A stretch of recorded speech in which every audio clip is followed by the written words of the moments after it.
The ABB FIA Formula E Championship is at the Circuit Ricardo Tormo in Valencia. It is the final test session for the regular season drivers. Here, test session 6. And then tomorrow we're underway with the women's test. Again, 2 3-hour sessions out there on the circuit. We'll be live for those as well. But this is a critical final 3 hours. We're expecting to see a lot of fast running, a lot of good running, and hopefully at the end we'll see who's fast and who is not. I'm Joshua Birch. Alongside me in the commentary box is Josh Turner and Omi. Trackside is Jack Giamana and Jack Pickering. And we'll be hearing throughout this session from many guests around the Formula E world as well. Well, the green light is on and we are underway and cars are venturing out onto the circuit, JT. And hopefully, compared to this morning, which was a bit stagnated to get going, they want to head out there and really start pushing. Yep. Cars back out on track then for the final session of the male part of this Valencia test. Of course, we've got the women's test all day tomorrow, 2 sessions once again, AM and PM. So, final chance for the main drivers to get their running in. Omi is back with us this afternoon. Omi, welcome back. Final 3 hours as well for the main season drivers to head out there. What are you expecting to see? Testing's always interesting, but this is when you stereotypically say it's push time. Yeah, the final chance now to get things going in terms of get a bit of an idea of how the main season could look like. So you want to use this session, you want to basically build upon anything that you maybe haven't quite nailed down across the first few sessions, because of course, as we've mentioned, tomorrow's goal is completely different. We've not got any of these drivers. It is the female drivers out there on the circuit. So yeah, for these drivers, their final chance in this testing, so they'll definitely be utilizing these final 3 hours. And JT, 3 hours, that's it. I know these are the Evolution cars and we've had them for a season already, but it's still a bit of pressure for the drivers, because next time they'll turn in anger, it's going to be in Sao Paulo in about a month and a half's time. Yeah, the final running out on track for these drivers, and as you mentioned, the next time they'll be out will be there in Sao Paulo for free practice 1, but not any lap times set at the moment, as they're just getting all of the installation laps in. Everyone out on track except Marty Evans, DaCosta, Verne, Cassidy, Muller and Verline, so the 2 Citroens, the 2 Jags, a Cupra, Kiro, and both of the Porsches. So still a long way to go as they're just getting the installation laps in. We're going to be live with Tommaso Volpe at 15 minutes past the hour. So that is going to be a lot of fun. Emmy, welcome to you. One last session. Hopefully it's clean running as well. We haven't had a red flag so far today, and that's a big improvement to what's coming up as well. Omi, I want to ask you a Formula 2 related question now as well. What do you think we're going to see about all the action with Jose Maria Marti? How do you think he's adjusted, and alongside that of Felipe Drugovich? Well, they're getting the running in, that's one thing, but as we saw, especially with Marti when it came to the simulation race, there's still a lot of learning to be had in race trim, and realistically you can only start to achieve that in your first few starts of the ABB FIA Formula E World Championship. So you kind of have to, of course, work on that in the race starts. They won't be going perfect. The race trims, the first few races will not be perfect, but yeah, he's making sure that he's getting all of the running in, getting the experience of the car, and preparing full on for the new season. It was announced a few days ago that Pepe Marti will not be competing in the Qatar round of Formula 2 as well. He was already going to miss Abu Dhabi, but he's going to skip Qatar as well. So full focus is on Formula E for him. So he doesn't have any other racing in between. It's now full on, just focusing on the start of the season and all of the preparation that goes with it. So that is a shame we won't see him in Qatar or in Abu Dhabi. We hypothesised, didn't we? I mean, that we might see him in Qatar, but yeah, that's going to Yeah. be a bit of a shame. Yeah, we saw Maloney last year do the Qatar round and then go over to the Formula E. But yes, Marty announced that Baku was his final round of the Formula 2 Championship, so someone else will need to take over the seat there. But in terms of Formula E, of course, all focus, all preparation for Pepe Marti comes here. So looking forward to seeing what he's going to be able to do. But yes, with Qatar, of course, being a week before the Sao Paulo round, it just makes sense to completely go all in and focus and make sure that you can have that full preparation as well towards the new season. What have you made of Taylor Barnard? Of course, he was excellent in the junior formulas in F3 and then F2. Then he's gone over to DS Penske this season after a year at McLaren. Do you feel like he had a shot at Formula One? And he's just sort of chosen the electric path. He wants to go more GT racing in the future, similar to what we talk about with Caitlin as well, how she wants to do some GT running in the future. Do you reckon that it's a shame that he's missed out on Formula One? Now, he had the talent of Formula One, but I think he saw that there wasn't going to be a chance of Formula One. And the reason why is he always was in teams in Formula 2 and Formula 3, which weren't the quickest. So there was a bit of a difference there. They weren't the quickest teams.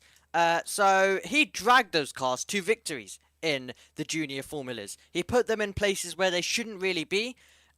So yeah, he's a driver who, with the right backing, with the right team, could have absolutely won the Formula 3 title, won the Formula 2 title in my opinion with the talent he had, and then put himself in conversation for Formula 1. But he knew due to budget reasons, etc., that possibly that wasn't going to be going the way. So he, midway through that campaign, of course, left the Formula 2 Championship to move over to Formula E, and you know, he's come here and he showed his talent. So if no one was going to give him a chance in Formula 1 in the future, he's come over and showed it here as well in Formula E with those qualifying pole positions that he was able to get and all of the great performances that he put in.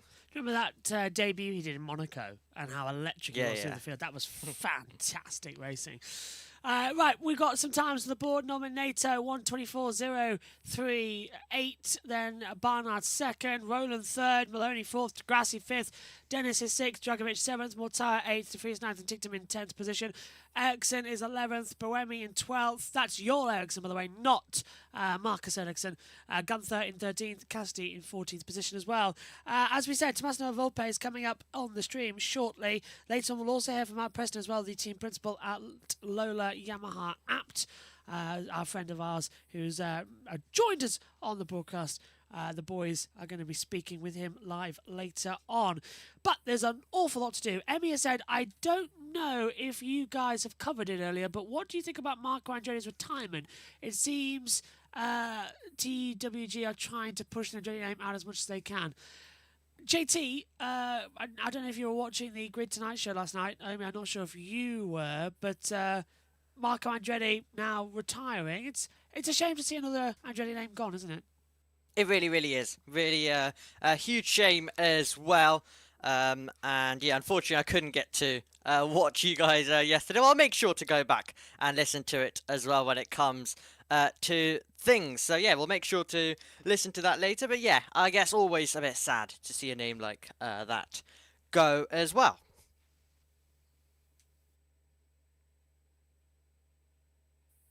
So we are almost all set. So I'm being a bit distracted because Pico's just coming up my eye line with a fantastic shirt, my friend.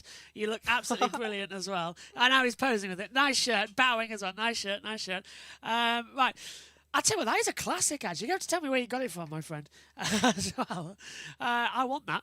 So, Dragovic up into 10th position. Nelman Nato, 1:22.157. It looks like, I mean, we're already having some fantastic runs out there. We're getting faster and faster and faster. Fantastic runs, fast runs for those drivers out there as well. So great to see, great to watch that these drivers are immediately out there pushing on and getting some fast lap times in. As we mentioned, their final bit of running for this test as well. So as we also have Roland now at the front. So great to see all of the lap times coming in, and the teams know that these are the final few hours to push on and get everything sorted. let's bring in Jack Pickering, who is trackside. We haven't heard a microphone at the moment. He's a little bit just waiting for that to get sorted. But once we have him, we'll bring him in trackside.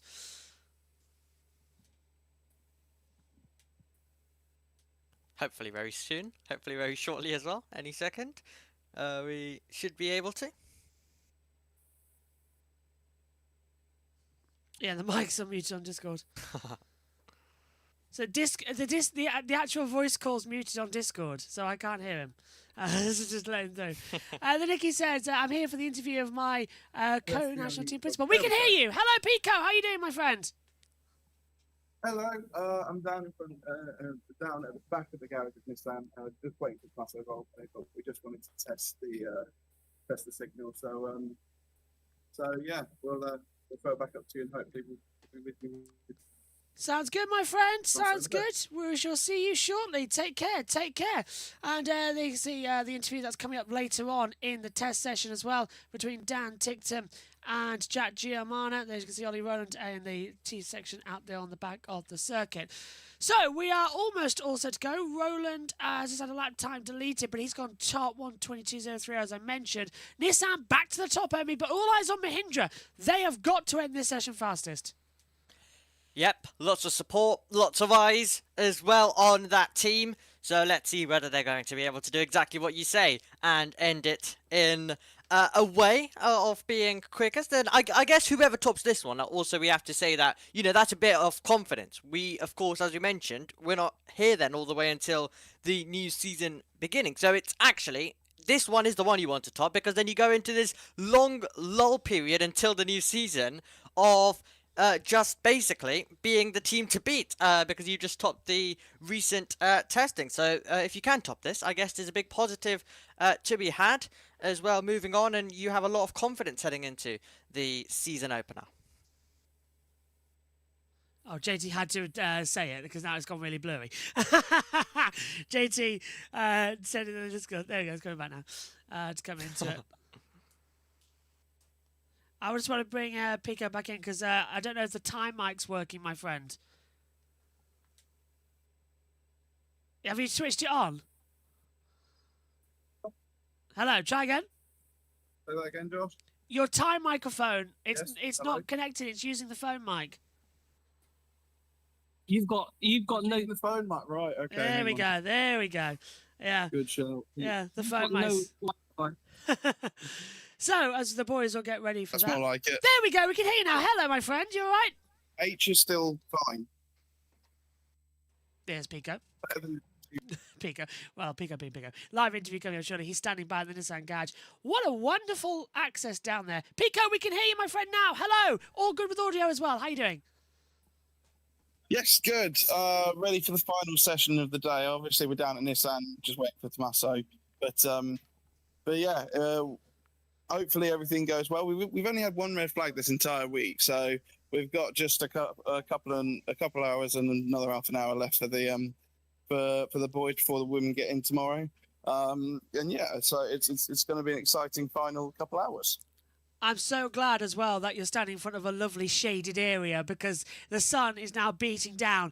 Air temperature 24 degrees, track temperature 30 and ramping up. Not a lot of cloud cover, but you've got a 7-kilometre wind speed. What's it like?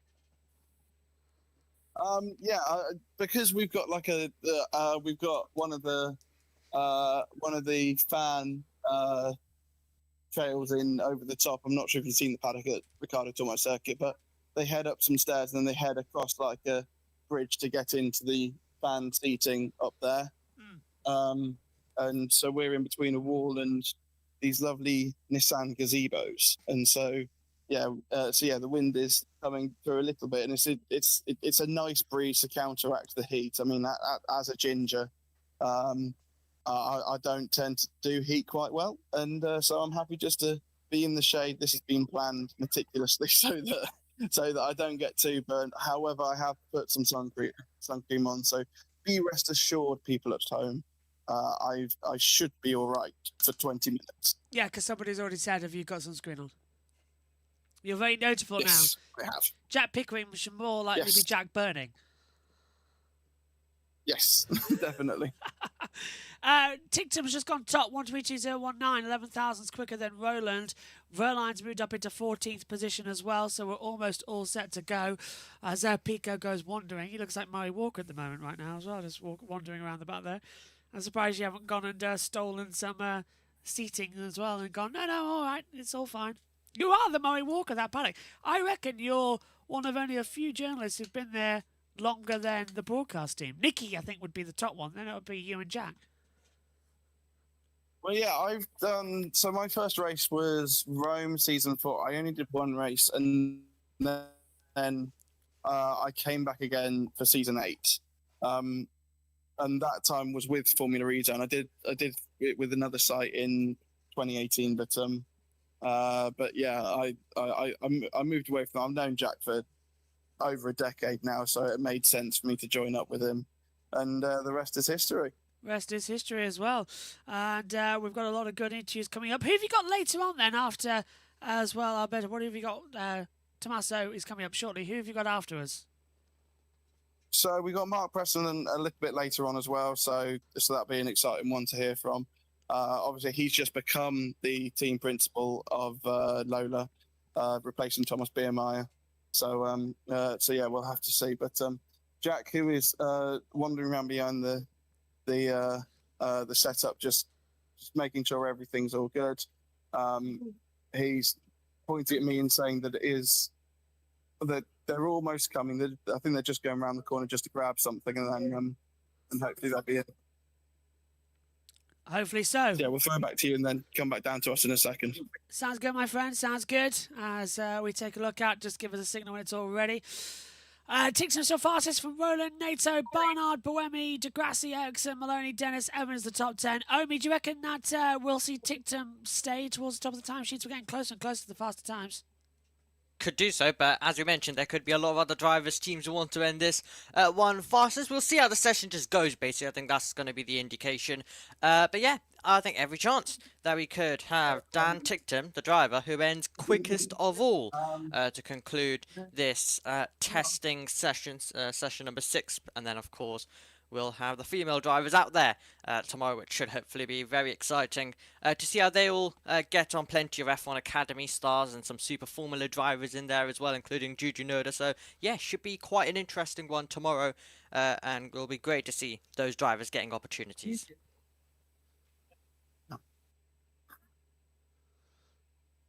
Ooh, nearly putting things in the chat there as we get through it. The car's back on track. Final 3 hours, sun is shining. No, we're ready. Ready. Whenever he's ready, send him. So let's get down then and join Jack Pickering if he's ready in a second. 2 seconds. 2 seconds, Josh. I'm hearing things in the back of our ears of the producers, you see, to come into it. Yeah.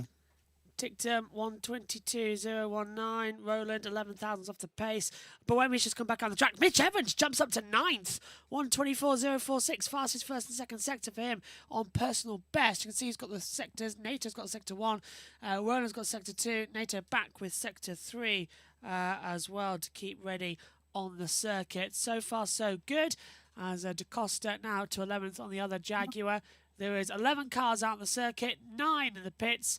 As Roland had a lap time deleted for well, that was early on in the other session as well. That had just no messages come on from the drivers there. That was hours ago towards the end of the first session. It's 2:18 over there, over on the exits, as we will then get ready to get going. And then we'll be indeed. all good to go. Go on, Amy. Yeah, the time's continuing to come in thick and fast, aren't they? As well as this session continues to progress, and we continue to run, as we mentioned, important running now taking place as well. Right, how are you? Right, so we're going to be doing this. Well, there's the boys. They're ready to go down there. There's Tommaso with Jack Pickering. Let's head down then. Pico, down to you. Yeah, me too. You're right, Tommaso. Thanks, Josh. You had a great season last year, winning the Drivers' World Championship with Ollie, and just missed out on the team championship. But it was a huge step in the right direction for Nissan. Yes, for sure, it was a huge step for the improvement and the growth of the team. However, the second half of the season was was quite bad, in fact. And this was the frustrating side. We didn't even finish second in the team championship. We finished third because of the impressive light Jaguars. So we really spent quite a lot of time understanding what went wrong in the second half of the season and how to address this weakness to avoid this to happen again in season 12. So yeah, Ollie put in a stunning result. You've re-signed Norman again for this season. He didn't have the greatest of seasons last year. He was unlucky in Miami to not be able to use the attack mode and get the win. How has Norman approached this season to make sure that he can get all the same results as Ollie? Well, he definitely had to do some work on himself, and we had to do some work on his side of the garage, because it's never only the driver. It's also the way you prepare and manage the race on that side of the garage. And so I think he's very confident for season 12. It's the very first time in his career in Formula E that he races for the same team 2 years in a row in the same car, same package. So I think this will put him in a better position compared to last year, where there is nothing new he has to learn, only optimizing his performance. And hopefully will be a little bit less unlucky than last year, because last year he has also been unlucky many times. And obviously, Ollie became world champion, and he's running the number one this season. How important was it to Nissan to run that number one display? Look, we are the champions. We are the ones to beat. Yeah, this is very important in motorsport. It's a symbolic thing, but I think psychologically is important for the driver and for the team. It's not just for the driver, because this team won championships in the past, but it's been a long time. And I think when Nissan acquired the team and made it a Nissan Formula E team, we were very ambitious with our plan. But of course, until you don't see this number one on the car, it's still a plan on paper. And I think it was very important to make everyone proud of what they've been able to achieve. And Nissan were relatively close in fighting for the manufacturer's title. You came into London with an outside chance. This season, you don't have the second team. McLaren are now off the grid. Does that make it even more difficult to be able to fight the likes of the teams that have, well, Porsche have 6 cars in the fight, and most of the other teams have 4? Yeah, this is, as I said before, the frustrating part of season 11 is that at some point, if you see our season up to the race in Tokyo, it looked like we were dominating, leading the 3 rankings, team, manufacturer, and driver, obviously. And so we were on the road to win at least 2 championships. And for us as Nissan, the manufacturer championship is very important, because we are here to demonstrate our expertise on electrification and showing that as manufacturer we could win the championship. Also, thanks to the partner team, was very important for us. So it was very frustrating not to win it last year, and it's even more frustrating the moment we learned that McLaren was leaving the sport, because this put us in a position where, factually, if we are realistic, is probably not a realistic objective. The factor championship, drivers championship, and team championship are our objectives this season, but the manufacturer championship, I think, is out of the reach considering the situation. And obviously, this week it's a 5-day week for testing. Can you just tell us about how testing goes about from team principal's perspective, and what happens in the team? What sort of things are you testing? Well, it's quite standard. We bring different ideas and different setups and different calibrations, and we just test everything. And when you see timing not being good, usually it's because ideas that we are trying don't work. So in a way, it's important to know, because we take them out of the list of things that we want to try during the season. It's not a bad news. It's just a matter of checking things. And having said that, we are not looking for the best lap time anyway. It's true that what is really important out of the test is the confidence of the drivers in driving, the driving confidence. And so to feel confident with the different setup and finding the ideal setup that they like in the car. And usually when they are confident, even if you are not really pushing for the best lap time, you automatically perform well. So If you have a good time overall, it means that you found some right solutions for the driver. Right. Cheers, Tommaso. Thank you very much. Very much. Thank you. Nicely done, boys, down there. Track. Back to you. Thanks, Pika. Well, that was very much exciting. Well done, boys. Wonderful here from Tommaso there as well as they come through. Nissan very much determined, Omi, I think, to go into this season wanting to be champions again. Absolutely, and that is exactly what the words that they mentioned would suggest as well. So yeah, great to hear, great to go down and hear, and well, looking forward to seeing how Nissan get on across this entire campaign. So, we have ticked up fastest from Roland, Nato, Barnard, Buemi as we are inside the first 26 minutes of this test. As we now get to see the drivers out there circulating. Coming out the last corner now is Norman Nato. Will he complete the lap time? I'll come into the pit lane. He's done a couple of laps outside. He will complete the time and does a 1. Where's the lap time on the board? I need to see. We've got the current live time is open, not the best lap times. On the board. So last lap time, a 1:24.332 was his last run around as well. So we'll keep an eye what that will bring. But not too many times in the pit lane at the moment in terms of timing line. Chat limits violations as well. There's been a couple in this session alone to try and come through, but all looking super duper strong. But it's interesting to pick up there as well about how, you know, Nissan are a lot more confident. They were, of course, drivers' champions last year. Roland looks strong. Nato looks strong. It's really a positive look. JT, I presume you're on the editing side of that now right away to get that sorted. That's why he's in the background waiting along. But yeah, not too bad. Press conferences will be coming up shortly as well. Between everything, what we have got shortly will be some more drivers coming through for some more interviews. But this morning, we don't have to wait too long because Abby Pulling is ready to go for tomorrow's test session as well for the 2 6 hours to come through. And she spoke earlier on to Jack Giamana before the sessions began. Here she is.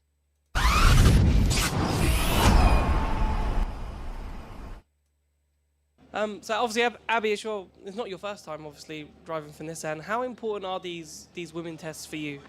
I mean, I really enjoy the women's test, and I think it just shows how willing Formula E is to get behind female drivers as well, and the fact that they've managed to get all the teams to agree to it as well and put all the girls in the car to gain the experience. You know, everyone's got to agree to it, and it's so nice to see that everyone is so willing and wants to see us succeed, which is...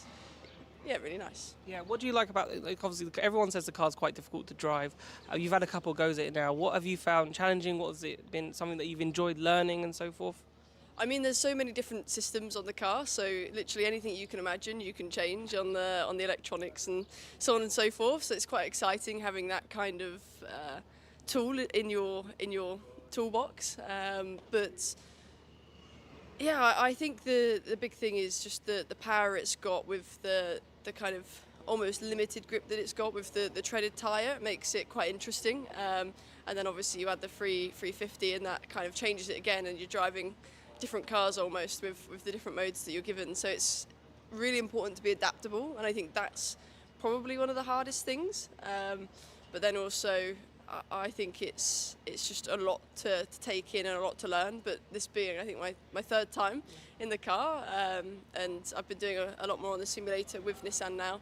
It's all feeling a bit more normal to me, and yeah, I've got a good grasp for it all now. Obviously, you work with Oliver Rowland and Norman Nato a lot. What's it like working with them, and how much have you learnt just from being around them and listening to them talk and in the debriefs? I mean, they're incredibly experienced. Of course, they've done a lot of driving. They're a little bit older than me, and have driven a few more race cars than me. So it's really nice to sit in on the debriefs and get an insight to what they're saying and what they're feeling as well. It gives us a good idea of when we jump in the car, when I jump in the car, what to expect. But of course, they've been doing 3 or 4 days around here now at Valencia, so they should have a good grasp of, you know, where where the track's in, where it's not, and it's nice to get them kind of insights. Yeah, I'm interested to see what you think like the next steps could be, because obviously it's very nice that Formula E put on the women's test, but then if there's no like purpose or progression for the female racers, then like what is the point of it in a sense? So would you like to see, we were talking to Jeff earlier and it was like there's potential maybe for like a support series in the future where maybe they use the Gen 3 Evo car, and maybe that could be somewhere where you and all the others might get a chance to show your skills in an actual race rather than just running around Valencia. Yeah, I mean, for me, I've got a really good relationship with Nissan, so I'm doing a lot of work on the simulator with them and doing some rookie sessions with them. So not only have I done the women's test, I've also been in the official rookie test as well at Berlin, which is very exciting. And yeah, I mean, the possibility for an all-female series is exciting, but at the end of the day, I want to be racing against the guys for sure. But it's a good kind of, if that potential was to happen, it's a good way to get the experience to potentially move up further. But yeah, at the moment, I'm really happy with my role within Nissan, and yeah, hopefully keep getting more and more integrated into the team. All right, thank you very much. Really appreciate it. Cheers. Yep, and Abby Pudding will be in the test session tomorrow to bring up all the action. JT is back hard at editing. I'm almost tempted to throw you up on the screen, JT, as well, because I think you deserve some credit. I'm going to. So wave to the camera. There you are. There is Josh Turner. That has been our editor this week, and he's been getting all the production things out. Have you had a good day? You doing well? It's been all right. Lovely. Today's definitely been the busiest one, but yeah, I'm gonna have Pico appear now because he's probably looking at the stream and he's like, "Oh look, JT's got an Oxford Speedway show on." Whoa. It's like, wow. Anyway, yeah. That is also why I want to put you busy. on the stream so you can see it, because you were on about it pre-stream. Very busy behind the scenes. That's all I will say is that I downloaded some stuff, and it's 60 gig, and it's from the 3 days. I don't know what I'm doing with it. How have we got 60 gigabytes a day across 3 days? What have I missed? Stuff. We're going to have a lot to play for it tomorrow then, aren't we? Yes. But that's all going to be put into the other stuff. We've got some interviews that are being saved for in between the gap between testing. Yeah. And Sao Paulo, which I guess I could hold on. Let me attempt to get. Let's do some live editing stuff. Let's do some live stuff right this second. Well, this is live information. JT's clearly doing something, which is quite funny. I'm gonna try and get because we were gonna get a couple of minute snippets. Yeah. From the interviews. I shall see if I can get that now. By the way, the full interviews will air on Formula E Zone, as JT says, in between the gaps between now and race 1 in Sao Paulo. But they will also be included in our race coverage over on JB Motorsports. So we'll have some in the practice show on Friday. We'll have some on the qualifying show Saturday, and definitely in the race show on Sunday. Oh, well, race show Saturday afternoon. So there's a lot that will be covered, including we'll have all of the practice session, all of the press conferences, the practice sessions, the qualifyings, and the races. They'll be live on JB Motorsports and across Formula E Zone as well, across season 12. It's going to be a lot of fun. And don't forget about the Formula E bar on Mondays after the events, where you can have your say on the action. And I've just apologised. I've just noticed that Johnny's been waiting in the FE bar for a little bit, so I'll bring him up as well early on. Johnny, you're back with us. Hello. Sorry we had to wait there. We had an interview to come in. How are you doing, my friend? You doing well? I'm doing good, Josh. Good afternoon. Good afternoon. Good afternoon. Not yet at work then?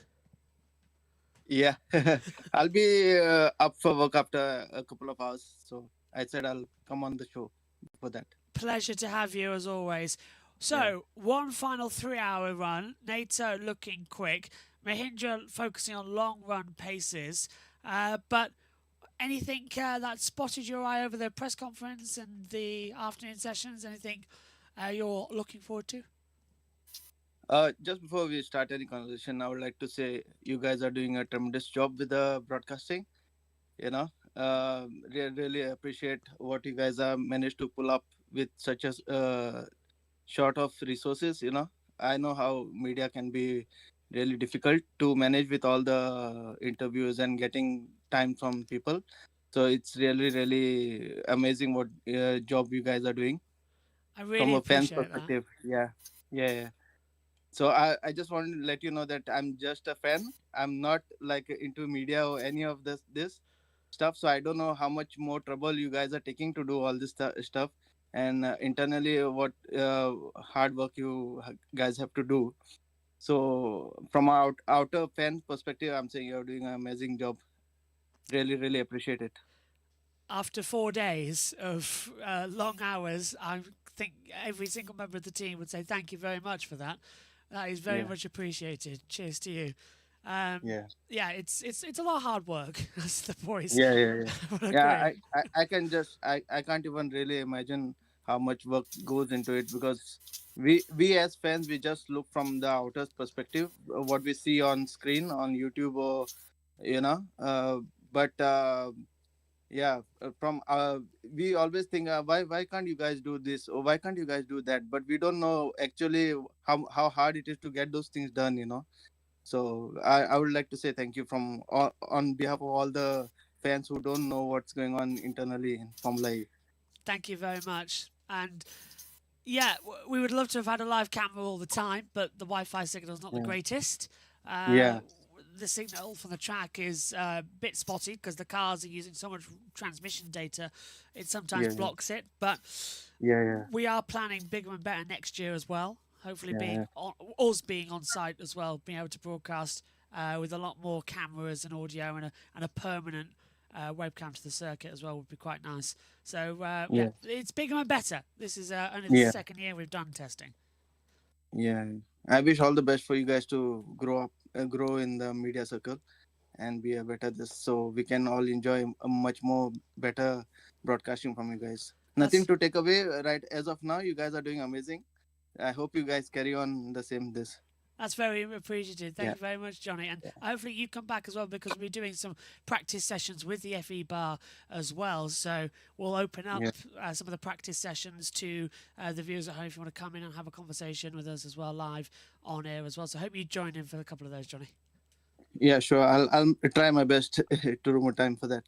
Thanks. Sounds absolutely brilliant. Thank you, my friend, Yeah. as well. I hope you're doing okay. Yeah. So coming back to the session, I think we will see. Usually, I'll do a bold prediction. Go on. I think Mahindra is gonna be on top at the end of the session with both the cars, followed by Porsche and Jags. And I think Dan Ticktum is gonna do very well with his Cooper Kiro. And then I think then after that, I think so we should see the Nissans doing good after that. So that is my top 10 prediction as of now. That's a bold prediction. I like it. Yeah. I get behind that. Yeah. So I won't be able to watch the entire session because I have to go for work. So I've given a bold prediction. Let's see how wrong I am. Yeah. I think you've got it, hit the nail on the head, to be fair. I think there's a really good chance that's good. I like that. Yeah.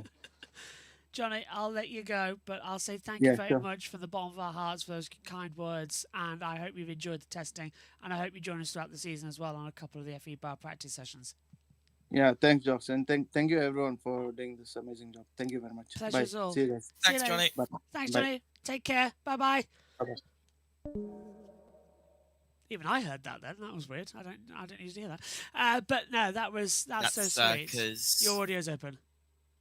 hopefully now, are you able to put this on stream? I am. I've got the trackside ready. So Jack Giamana has been interviewing drivers up and down the paddock. One of them is the most free speech of all the drivers, Dan Ticktum. Love him or hate him, he's been improving, and he was a race winner last season. And the Cooper team looking very strong. This is what he had to say when he sat down with Jack yesterday afternoon. Thank you very much for joining me. No problem. I want to start about last season because for you personally, I think last season was brilliant, right? You know, you got the win, the pole positions. It was all starting to click. On reflection, how was it for you? Yeah, I mean,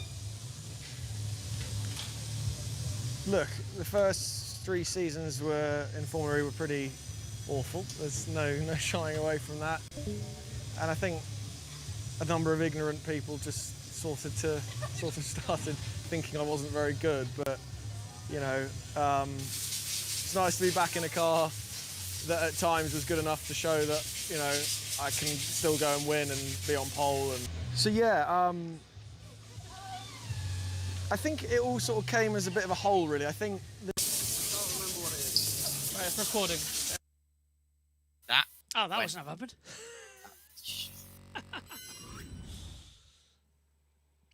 You alright, JT? That shouldn't have happened. Technical difficulties on air. That's always happens to us. To come into it. No, I think. Anyway, you got the gist. You got a 30-second. Got a 30-second. You're welcome. Pleasure. We'll hear that later on in the show as well. Coming into it. What do you think of Dan Tickton then, Omi, as well? Has he grown up since he was in F2? Seems like he has.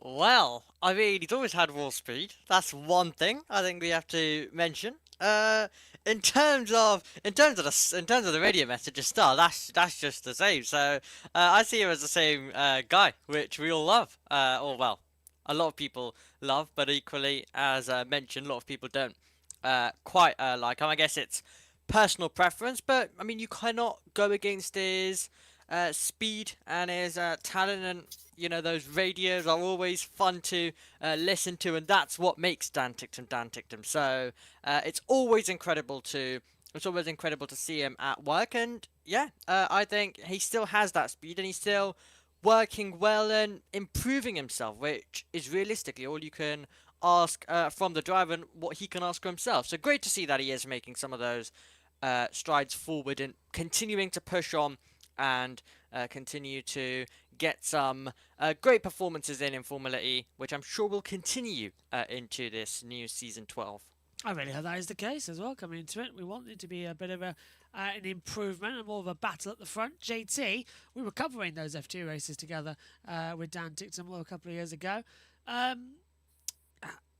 He sometimes is still a muppet, but he's growing and he's a lovable muppet now, I'd say. What's your take on him?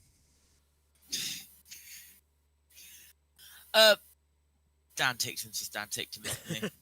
Who would you compare him to? Can Dan Tickton be compared to anybody? I'll let you do that one, JB. Oh, come on. There's got to be someone. Yourself, maybe, JB? I beg your pardon? Me? Oh, that's just too typical, isn't it? well, I'm saying that you have raw speed, though. You're quick. Even though that part might not even be true, though. So I guess it's a big compliment, that. Anyway, as they come into the action as well, I just said something on talk about which just set the boys completely laughing. But yeah, in all honesty, I am a good racing driver. I have got the speed. If you see me on a go-kart, I'm very, very fast. We'll have to arrange that in the off-season, the JB Motorsports Karting Day. That'd be quite fun. Just get out there and come through. You can't compare Dan with anybody. He's one of a kind. And, Nikki's saying, thanks, guys. It was amazing. That was about the Tommaso interview as well. Yes, I agree. Come on, there must be somebody you can compare Dan Tickton to. I just did. Not me! Oh, right. Yeah. Another racing driver. Wow. Roman Grosjean? Kevin Magnussen? Yuki Tsunoda, always swearing on the radio. Right, so we need someone quick. We need someone who can rant on the radio. Max? Someone, who doesn't like things that they see sometimes. Yeah. We're getting somewhere. We're getting somewhere with drivers. But really, Dan Tickton is just Dan Tickton. Don't think there's another driver. There was always something special about him, and he'll always have that to himself. So I'm in agreement with the chat. You can't compare him to anyone. Is he a Formula E world champion material? Can he win the championship? Well, I guess if anyone in the chat wants to go for that one, I think Aridi's improving. If he continues improving in the way that he has been since day one, then that would tell you maybe in a few years, yes. But I mean, it all depends on teams. All depends on everything else. We've got Ricardo being said in the chat. Well, Danny Ricciardo. I'd go for that, actually. I think he is a Danny Ricciardo style. I'd agree with that in many respects. He's got the sort of mentality of a young honey badger, isn't he? I'd go for Ricardo. Trying to think. I'd see. I'm too much of a commentator, by the way. I'm looking at all the screens in front of me. I don't need to because I've only got one time screen. I can keep my eye on. Who else? I'm trying to think about Formula E drivers, past and present. Sebastian Buemi. I think we could all agree there. If anybody remembers Sebastian Buemi season 3 in Montreal, he had a really bad first race and he walked up and down the pit lane talking to everybody saying, no, you got in my way, you were doing this, you were doing that, and then why were you doing this? And he said, next time I'll just run into you. And then he went on to the next guy and went, no, you blocked me coming out of turn 5, you held me up, you wouldn't let me overtake you, what was going on there? Buemi in the end of Canada that year was unbelievable. I wish we could play that again to get that through. It was unbelievable to come through, to come into it. Still, not bad, as they continue on here. Yeah, Ricardo to some degree, yeah, I agree with what VDN says. Evans fastest at the moment then, 1:32.521. That was his last lap time on the board. His best lap time is a 1:21.858, 20 thousandths of a second quicker than Norman Nato. So Jaguar have gone to the front with Nato second, Tickton third, Roland fourth, Barnard fifth, Buemi sixth, Degrassi seventh, Ericsson eighth, Gunther ninth, and Maloney is in 10th position. Da Costa is 11th, Dennis 12th, Drogovic 13th, Jose Maria Marti 14th, Muller 15th, Verline is 16th, De Vries 17th, Mortara 18th, Casti 19th, and Verne is in 20th. So there are still some times lost out on the board that we have to keep an eye on as well. Let us know in the YouTube chats who exactly you are rooting for in this season of the year. Hello to Plug and to Yannick Muller, who says, oh yeah, as well, coming into it. Hopefully everyone is enjoying the stellar action we are having with this one. And remember, if you like what you're seeing, to like and subscribe to the YouTube channels, both at Formula E Zone and JB Motorsports, and turn on the notification bell to make sure you don't miss any coverage across the worlds of motorsport. And, of course, the wonderful FE Bar. That's going to be on Mondays as well, after the events, where you can have your say on what's happening in the Formula E Discord. And you can get that by using the hashtag Discord, well, the exclamation mark Discord, in the chat, and it will come up and you can join the link and get all of the action as well. I go for Mahindra, says VRDN as well, as a top champions. That, I think, is looking likely. I'm not sure how much you've seen from Mahindra, but they are faster than ever, we've seen. Yeah, faster than ever, as you mentioned. So, yeah, definitely a great pick for people to get behind. So that is definitely a team that you can support. Let us know if there's anyone else, as JB mentioned, that anyone will be supporting across the season. So many different personalities, so many different drivers as well to get behind, and of course the team. So yeah, it is really, really great to see the new season and some new faces that always enter the show, and the fans that they bring at the same time. Always very great and enjoyable to listen to them and watch as well, and everything they get up on social media, the teams and the drivers. Always great to see what they come up with behind the scenes. Yeah, still going very, very strong indeed out here as the situation continues. Just trying to get our next segment operational, which will be the round table from this morning that we heard from Jeff Dodds, because I know many people complained with some audio. Let's go quickly though back to Sebastian Buemi. Now on day one he had a bit of a brake issue, but it has been fixed and Buemi is now running in 6th position. He's currently out on the circuit. Jack Gimana spoke to him after the opening day of the test.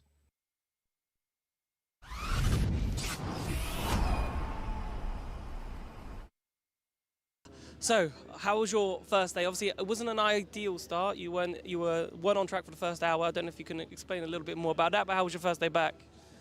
Yeah, it was basically the first day back in the car since London for me. I didn't get any testing in between, so of course missing an hour was not really nice. We had a small issue on the BBW, so we had to change it, and it's a pretty long change. But once it was changed, it was okay. So just a bit behind in terms of setup development and the run plan. But still at the end we were able to do some laps in 350 and 300. We were able to gather some good data. So not too bad considering we missed quite a bit of the session. Yeah, talk to me about the run plan. Obviously, it's not a evolution in terms of revolution. Sorry, is a better word in terms of the Gen 4 next season. It's Gen 3 Evo. It's just software development. What is the plan? How do you think you guys can get better this week? Yeah, so basically in the off season we've analyzed a little bit our weaknesses, which is mainly consistency in qualifying laps, not really able to put the lap together, and obviously I'd say that the racecraft was not bad, but the qualifying performance was poor. So we've brought some upgrades on the software, some different things to try to make it easier for me to do a good lap at the limit, and I feel like we will test all those things that we've thought about and worked on since London. We did today already a few things which I think worked well. The correlation with the sim also worked well, so we will continue to go deeper into those upgrades, and hopefully by the end of the week we'll be happy and ready for Sao Paulo. Yeah, just finally on me, obviously we had a small regulation change with the attack mode, and if you don't run out of time, it's okay. Do you think there'll be like some loopholes there in terms of just running to the end of the race, take it on the final lap, and then all okay? I think that could be a very bad thing to do, to be honest, to take it at the end, because you'll get the loss of taking it, but you will not get the advantage of using it. And now with the four-wheel drive, it's such a big advantage to actually use it that if you would not be obliged to activate it, it's one thing, but because you have to activate it, you better use it. So for sure, I think people may delay the activation a bit compared to what they did this year, because this year you would have got a penalty if you were not able to use it fully, which is not going to be the case in the future. So it will incentivize people to wait longer to use the second attack. However, you still want to use it because it's a good gain. You can overtake a lot of cars with it. All right, thank you very much. Cheers. Sebastian Buemi there talking with Jack Giamana on day one of the pre-season testing here for Valencia. It's always a good run. It's always a shockingly good run around here as well. But yeah, we'll pick up shortly with the roundtable from Jeff Dodds as well. And then JT's got some more interviews coming up. He's hard at work editing right now as well on the stream. So that's always going to be good fun just to prove it to him. There he is. He's locked in and focused, ready to go and editing our content ahead of this afternoon. He's just seen those on stream as well. I'm going to laugh and give us a smile in a second. But yeah, so JT is hard at work getting the information. Amy's back with me though, right here and now. And yeah, credit where credit's due to JT, an amazing editor, and he's gone everything so far today really well. Yeah, absolutely. Great editing and great job getting us stuff as well at a very quick and rapid rate as well. It's been very helpful getting us all of the good coverage from this week, which is very, very helpful as well to give us some breaks up here in the box as well. Now, Zip Maloney's just been noted for overspeeding in the pit lane. Now, that shouldn't be too big of an issue because it's only a test session, but it's a bit of a naughty thing to do. Probably that would be the fine of like a round of beers or something with her. As daft as that.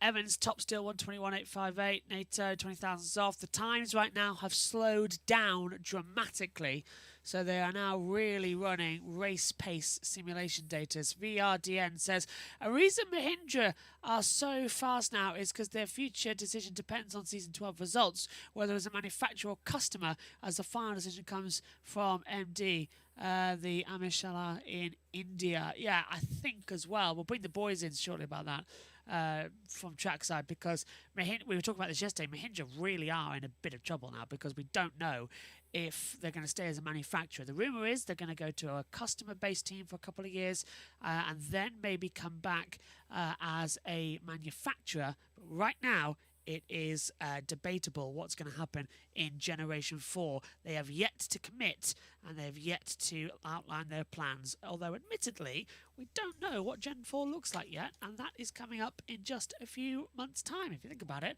Gen 4 should get underway December 2026, so just a year away, and we have no idea what it's going to look like. And as we heard from our CEO Jeff Dodds yesterday, it could be springtime where we see our first images of the car's trackside. 2 hours to go then here at the Valencia test. I think we'll cover the first last 4 minutes of this one as a couple of drivers coming across the line. Cassidy included goes up into 11th place, 1:23.943. Over the line next goes Norman Nato, doesn't improve on time. Dan Ticktum, he's third fastest, 38.649.9. 36.2, so yeah, he's slow in the middle sector as well. He even let Norman Nato go through over the line.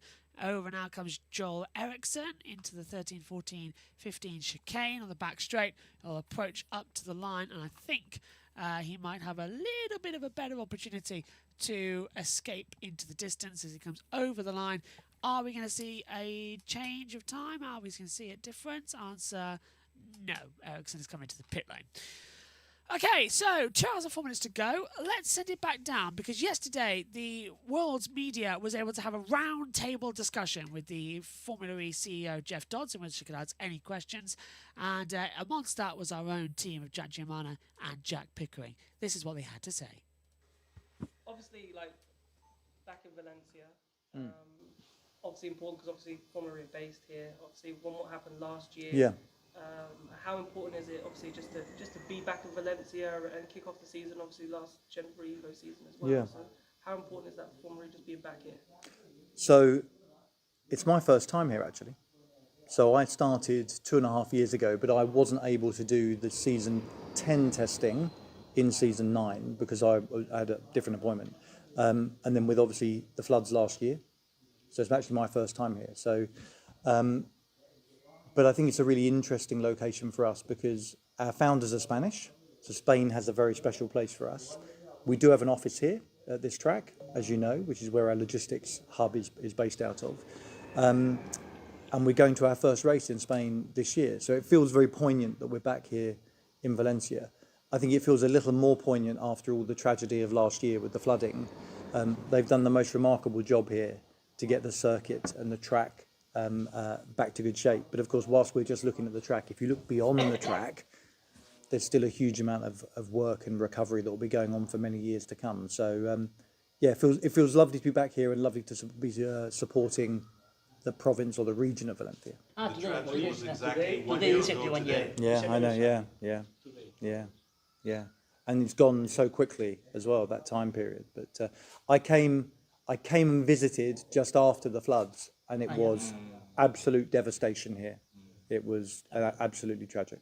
Let's talk about your vision, right? Because we talked last year about your vision for Formula E and where it's going. How do you think you are on that journey? Because obviously Gen 4 next season, obviously we can't discount this season in terms of the vision, in terms of Gen 3 Evo and pushing that marketing and pushing that thing ready for Gen 4.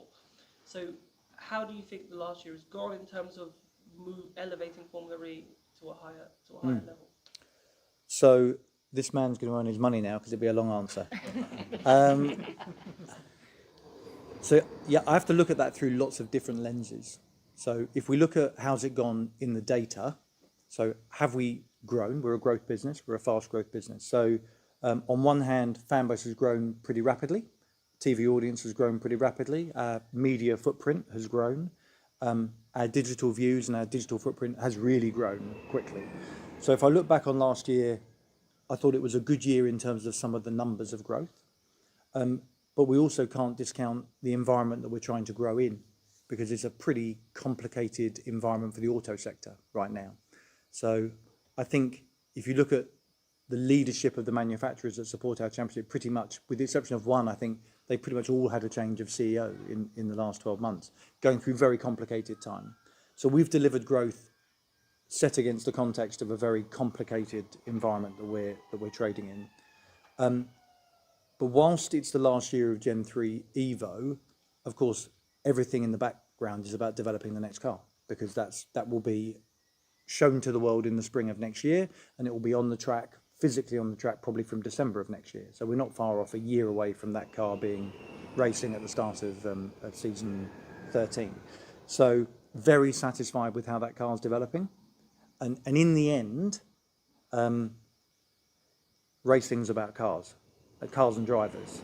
So attracting new drivers to the championship, Felipe Drogovic and people like that coming into the championship, and us putting them in a car that is an absolutely world-class car is top priority for me. So I could talk about calendar expansion, so Miami Hard Rock, first race in Madrid, second race in China. I can talk about new drivers coming. I can talk about Mr. Beast. I could talk about the Evo sessions, about loads of stuff that we've done. But in the end, making sure that we produce an absolutely amazing Gen 4 car and we continue the underlying growth is what it's all about. So I don't like to score myself. Maybe 7.5 out of 10. Is that all right? Yeah, that's fine. About political questions, some years ago in Europe, European Commission decided that in 2035 will be no more allowed to sell combustion cars. petrol cars. Now they are discussing again about this. There are some doubts. This situation, another political question that we know, can complicate more the Formula E process for growth, or is part of the game.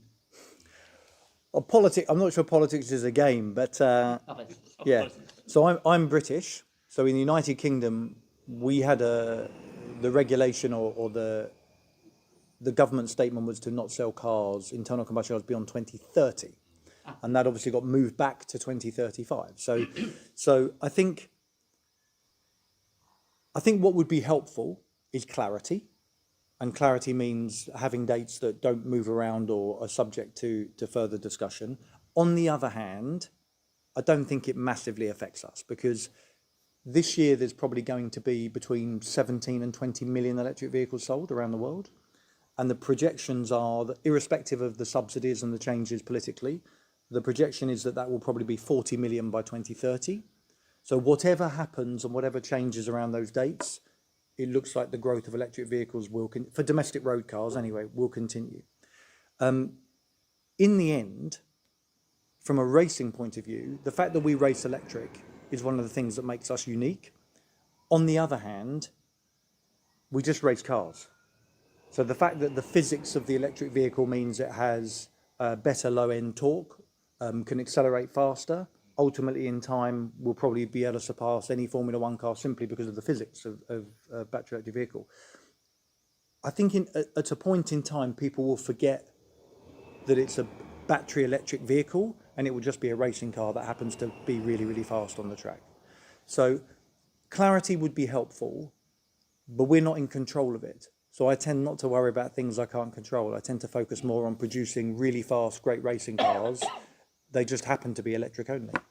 And about the racing car and also the development of the electric vehicle market, I saw that now the battery market is expanding and is getting better and better and better. For example, the Gen 4 battery is very strong, and the evolution is getting faster. And do you see in the near future maybe the liberalization of the battery for the team? Or not? I think maybe two answers to that. So I think the limiting factor of racing electric vehicles is more the battery than the powertrain, of course, because a powertrain operates in excess of 97% efficiency. So it's the battery development that has to keep going. And I think the cell chemistry development in batteries, moving towards solid-state batteries, is happening so rapidly now that my guess is by Gen 5, whenever that will be, could be quicker than 4 years, who knows, but by Gen 5, the likelihood is we'll be in solid-state batteries or a far advanced version of the battery we have today. And that allows us to take significant weight out of the car. So that's a key factor in performance. Now, Whether that means we open up battery development for the teams and the manufacturers is a different question, because one of the concerns and the reason we don't open it is because it's an incredibly expensive thing to do, is develop batteries.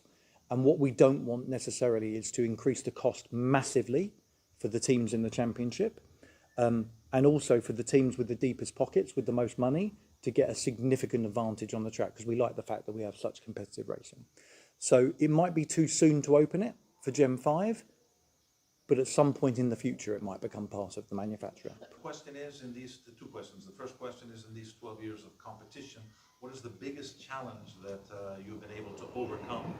And secondly, with all of these advances, all of these developments being made in electric vehicles, at what point do you think much of this will be able to be transferred to the new, to just normal vehicles on the street, on the road?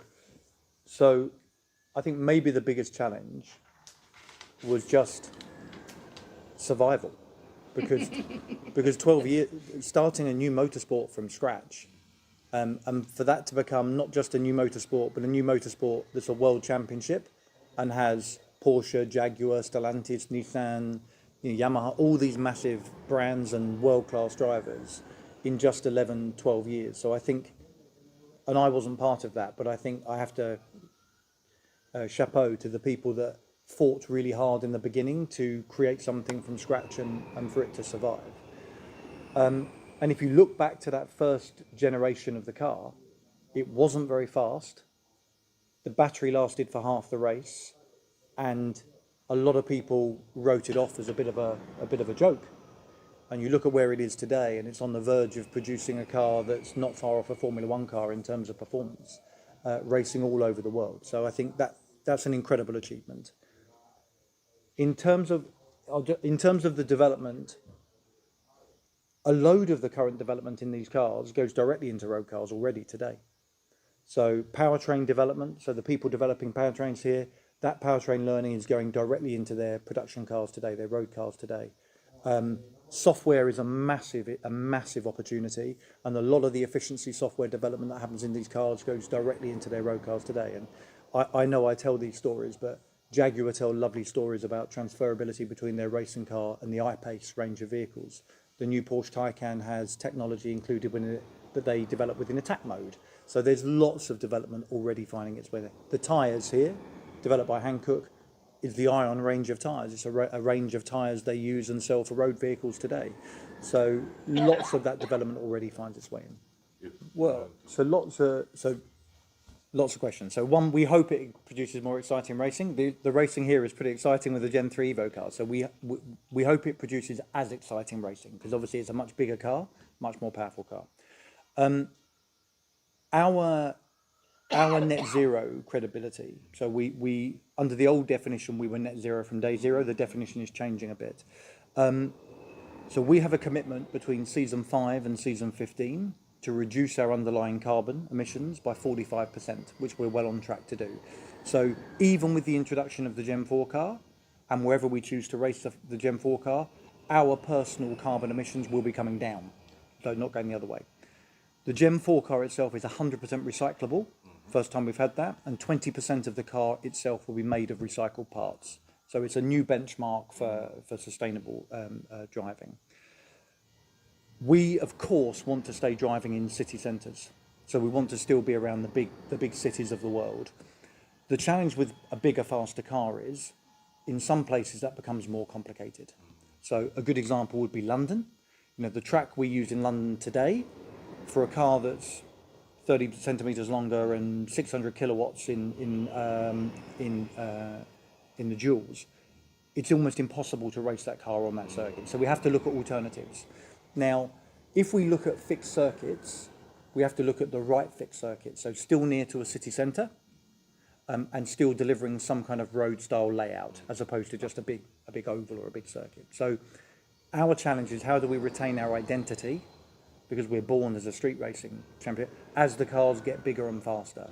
But we believe we can do that, but it won't be a compromise to our commitment to sustainability. It definitely won't be. We're still committed to reduce our underlying carbon emissions. Really anxious about Tokyo, Brisbane. is not suitable for the Gen 4 car? No, we think we can format that circuit to be suitable for the Gen 4 car. So we've simulated the Tokyo layout. The beauty of Tokyo is we have a bit more flexibility with that circuit layout to widen it in places and make other changes. So no, we're very confident if we choose to continue racing in Tokyo that we can make it work beautifully for the Gen 4 car. So Formula E is present in the key markets, let's say, that you want to be, the manufacturers want to be. So what's your vision for the next 5 years? Yeah. What's the markets you want to be present on with additional races, with races for the first times, Australia, for example, Africa? What can you say us about that? Yeah, so so Tobias, the plan is that we add a race every year out to 2030. So we think the right number of races for us is about 22, something like that. We're at 16 today. So too many? Good air miles. Good air miles, yeah. So that's the plan. So I think the two core markets, but that's not fair. The two largest markets, if you talk to our manufacturers and our teams, consistently will come back as North America and China, because they're the biggest markets to sell to in the world. So doubling down and having multiple races in those two locations is important. We obviously have 2 races in China this year with Shanghai and Sanya. We only have 1 race in North America. So I've said it publicly, we will look at adding a second race over the next 2 years into North America. Then if you look at Central Europe, obviously we used to race in Italy. That's obviously has a strong heartland for motor racing in Italy. So we will look at whether we can reintroduce a race into Italy. Obviously, some people might say Monaco is part of France, but not everybody who's French would agree with that. So France is another core European market we look at. India, core market. We have a very strong relationship with, obviously, Tata is the owner of Jaguar, Infosys a primary partner of ours, Mahindra have a racing team, so we have deep connections with India. We've raced there in the past. We'd love to be in India. We don't have a race in Central Africa, and it's a massive growing population, important part of the world. So we look at Central Africa. So there are, I mean, who knows exactly where we end up, because we also get lots of people appeal to us to take races there, and sometimes they're very compelling conversations for us to take races to places. But I would expect over the next few years for you to see another race in North America, 1 or 2 new races coming into Europe, and then India, potentially Central Africa coming onto our calendar. And Australia, by the way, Australia/New Zealand, a long way away. So it's a long way away, although we do go out as far as Jakarta, Indonesia now, so we get pretty close to it. It's a long way away, but again, very passionate part of the world. And if you want to be a truly global motorsport, then in time you do have to look at taking your product around the world to show everybody. I would like to ask you how important is for you having Spain as also as a growing fan base. All this stuff that comes to Formula E when a country has more presence. Yeah. So look, so there's no question. We can have amazing broadcast relationships in countries, do great deals, but until you take a race to the country, it's difficult to truly unlock engagement with the fan base. As I said right up front, our founders are Spanish. We have a very deep connection with Spain. We've tested here since 2019. We have an office here in Valencia. It's logical that we have a race in Spain. We're super. We also have Cupra as a manufacturer now, working with Kiro, and we have our first for a long time, Spanish driver in Pepe Marti. It feels like all the ingredients have come together. The timing's perfect to do something. And obviously you've got Formula One moving from Barcelona to Madrid, and changes happening there. So a very passionate fan base. They love their motorsport here in Spain. Early signs for us on Madrid race are very, very encouraging. So we haven't really officially opened for ticket sales yet, but we've got a lot of reserved tickets. So there's a lot of interest already. So we're excited to see what happens in Madrid. Now we've come here, I'll be very disappointed if Spain doesn't stay on our calendar for the foreseeable future. Just for now, if we can imagine that in the future, Formula E will be all races with double header. No, the double headers are interesting. So double headers are very efficient. So if you remember, we don't rent circuits. We grew up building circuits. So if you're spending a lot of money building a circuit in the middle of a city, it's very efficient to get a double race out of it, to get a second race out of it. But it does bring some challenges. And the challenges it brings is an emotional one for the drivers and the teams, because, for example, in Monaco, they want to be the winner of Monaco. So when there's two races, there's two winners of Monaco. So it does bring some emotional changes because it's not typical for motorsport. But from a sustainability point of view, so from an emissions point of view, not travelling every race to a different location is a good thing for us. It's more value for money. But often, sometimes the second day is a bit more challenging than the first, because a lot of fans turn up for the first race and then you want to still get the fans to the second race, and that becomes a bit more complex. But I think we will continue to have some double headers, but not all double headers. No, because it's just, there are some places where it's just unnecessary to do it. And you're back with us live. So yeah, double headers, they will still exist, but not always in all places, which is kind of to be expected, but we will maintain the procedure that could be different. But still, we are 1 hour and 45 minutes away from the conclusion of the final test session for the pre-season test of the regular season drivers before tomorrow. The women's test is on operation. 2 3-hour sessions in the morning and afternoon. We will bring you all of the action from that. Taylor Barnard is currently fastest, 1:21.5. Roland second, Nato third, Evans fourth. Boemi just shoots up into fifth position, 1:22.009. Tinctum sixth, Maloney seventh, Degrassi eighth, Ericsson ninth. Maximilian Gunther has the top 10. Eduardo Mortara jumps to 11th now with a 1:23.849. Cassidy 12th, De Vries 13th, Da Costa 14th, Dragovic 15th, Dennis 16th, Marty 17th, Muller 18th, Verline 19th, and Jean-Eric Verne goes into 20th position. So there's a lot more information, a lot more access coming through here as things stand. But we have a total of an hour 43 to go. Omi, are you still here? Hello, I still am. Hello. How was it all? All going well, and this Formula E test, I think, same description, I think. All is looking good. We are sprinting our way to the finish of the testing for the regular drivers before we get the women tests going tomorrow as well, and a complete different running tomorrow as well. So looking forward to seeing how they all get on tomorrow. But for now, it's the drivers as they finish up their testing and their critical running before the new season of Formula E. So it's all looking good, and yeah, great to see Barnard currently at the top. And the closer we get to the end of the session, I think we're going to get more and more drivers and teams possibly just trying to get in that quickest lap just to earn testing on a high. Yep, hopefully they can end testing on a high as well as we continue to progress forward.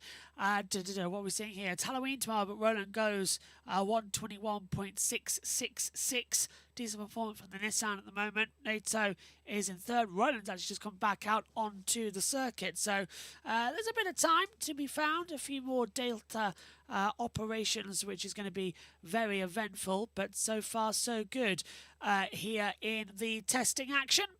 But Barnard, 1:21.5 on top. Evans is back into the pit lane. 10 cars out on the track. 10 cars are in the pit lane as it stands, which I suppose is a relatively relaxed atmosphere. We're not expecting too much of an issue going forward. Still all looking very, very good. We'll have the press conferences soon to bring up all the latest opinions as well. But as I said, earlier on in the day, we had Tommaso Volpe's interview. Coming up soon, we're going to have all of the access as well. We'll have live interview from Mark Preston, the team principal down there at Lola. But we heard again this morning from the drivers' press conference. Let's hear from yesterday in the team's press conference with all the action now.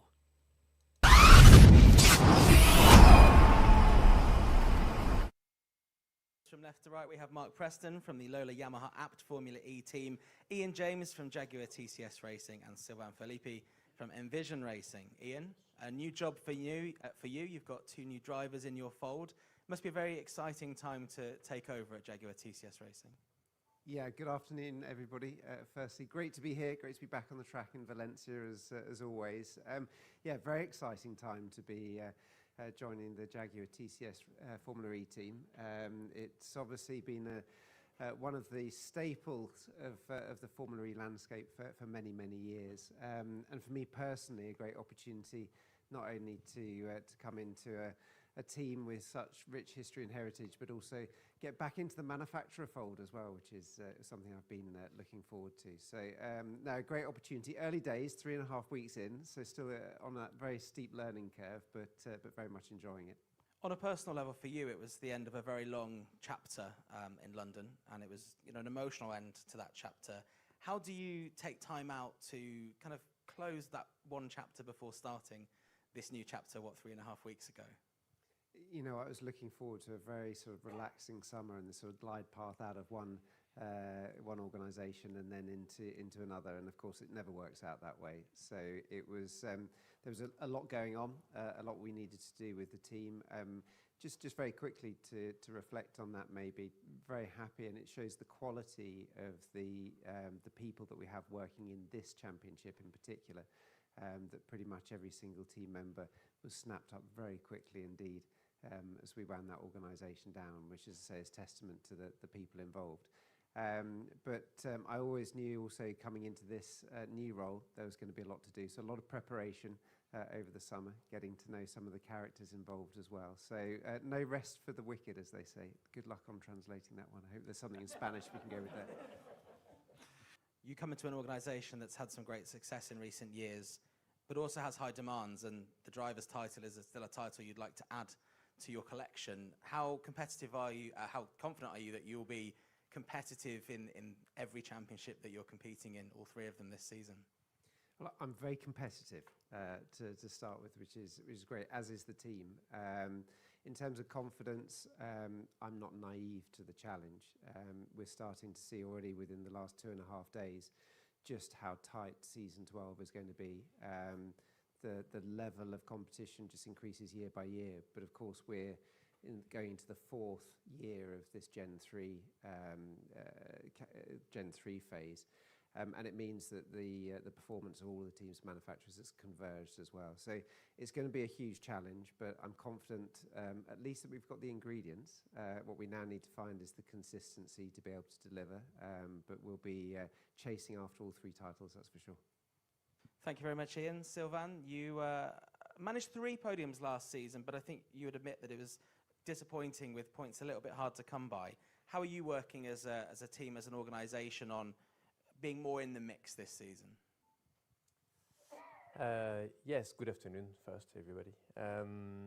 Yeah, I think last year, as with our partners at Jaguar, we had some reliability issues. We've been, it was a new year, Evo version of the car. So yeah, we've been fighting reliability issues, which have been harming our effort in performance. So we managed to show, especially towards the end of the season with Jaguar as well, some better performance towards the end of the season. But we've had some issues. So yeah, we definitely aim to do better this year. I have high hopes ultimately that we'll be able to unlock the performance. These cars are getting more and more complex, and as Ian said, it's getting more and more competitive every year. So yeah, we need to. I'm hoping for a calmer garage, and hopefully we can focus on performance and have much better results. Much like Ian, you're working with a new driver this season, with Joel Eriksson coming into the team. What was the thinking behind Joel being your second driver with Seb, and what does he bring to the team? Yeah, so we've known Joel for a very long time. We tested him many years ago alongside Giovanazzi, and we liked him a lot at the time. He had signed at the time a deal with DTM and ultimately went and did that. But he's been on our radar for a long time, and then, as timing and life happens, he ended up at Jaguar in the reserve and development role, which was really great because you could then see what he was doing and so on. So yeah, he's a driver we've always been very excited about. He's one of these exciting young talent coming, and it doesn't hurt at all that he knows the car really well, having been embedded in the Jaguar environment. So we are really excited to have him on board and develop a new talent. And we'll see what the beginning of the season brings for him. A lot to adapt. but don't forget that he did such an excellent job deputizing in Berlin last year when we had the WEC clash issues. And he managed to score points on his second race in a really, really combative field when it was the peak of the peloton races. So I have a very high degree of confidence that he has the pace and also the kind of the racecraft to emerge really well from this racing. So yeah, it's really great. And then I think it's really great to see young drivers coming and new faces in the sport, but also people that represent the sport really well. He's a really good all-round guy, and I think he's going to be a great addition to the sport. So yeah, I wish him really great success. We'll do everything we can to support him, and then hopefully we'll have a great time in Formula E. Thank you very much, Mark. Congratulations, first of all, on your new role. How did these changes behind the scene at the team come about this week? Yeah, obviously Thomas Birmeyer is focusing more on his duties as CEO at Abt in Germany. So at the same time, Lola's building up more now for getting ready for Gen 4, and made sense that we get closer and closer together as a group. Obviously, Fred Espinosa will work with me very closely and continue to run all the operations of the team.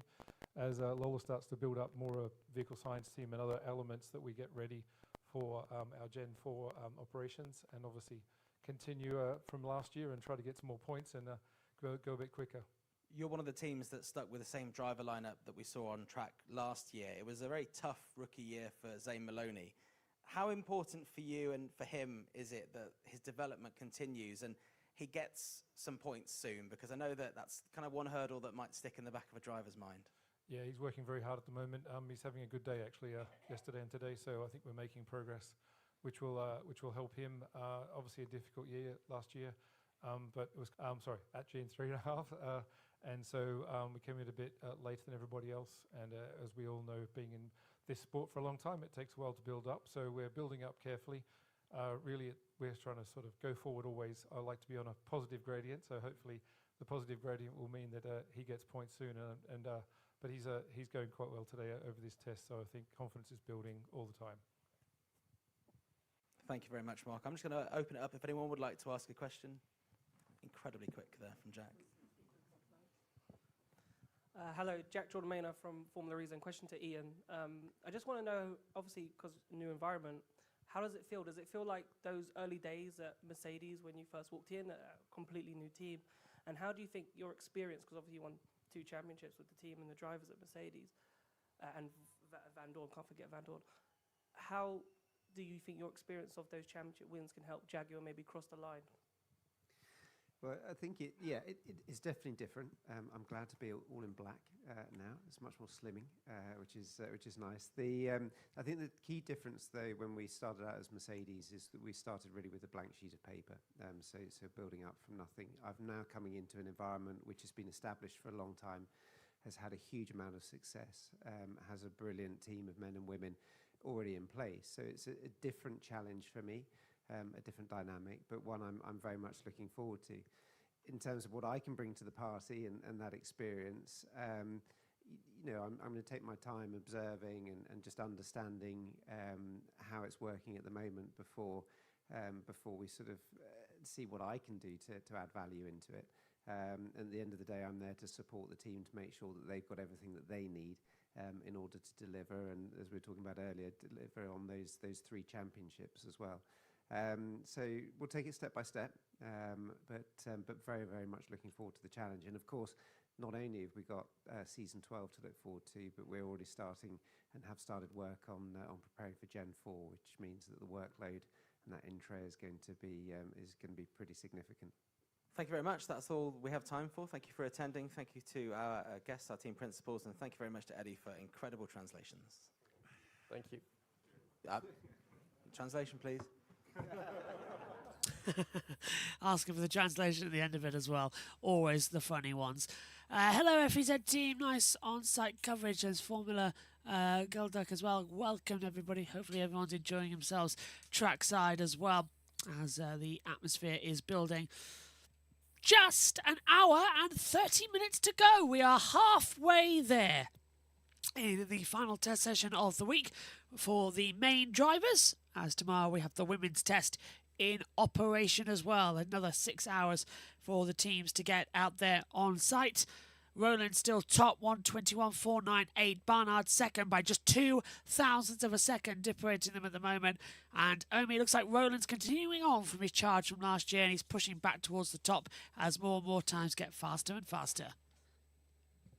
He absolutely is as well, so he's continuing to push on hard, as you mentioned, building upon everything last year, and he finds himself only 2,000ths clear at the moment. You can tell how close the margins are in this Formula E testing at the moment, and we hope that those margins can continue to be just as close when we get into the remainder of the season as well, with the qualifyings and also with the races as well. We want to see those close finishes. We want to see those incredible races that go all the way till the end. So yes, should be quite a good season if we continue to see the closest. And it's quite unpredictable this season of Formula E. So yes, we're definitely heading into that direction of it being really, really competitive.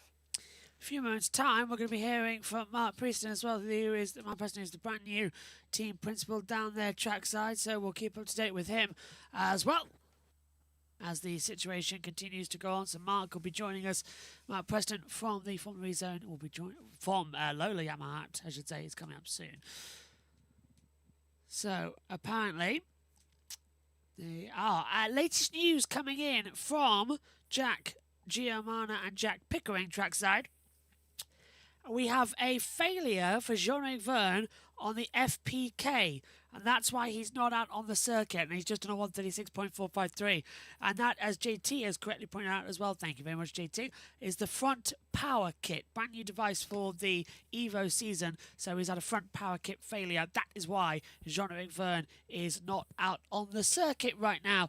So that's our first sort of technical issue, Omi, of the test, because all the other red flags have been for cars going off in the gravel traps.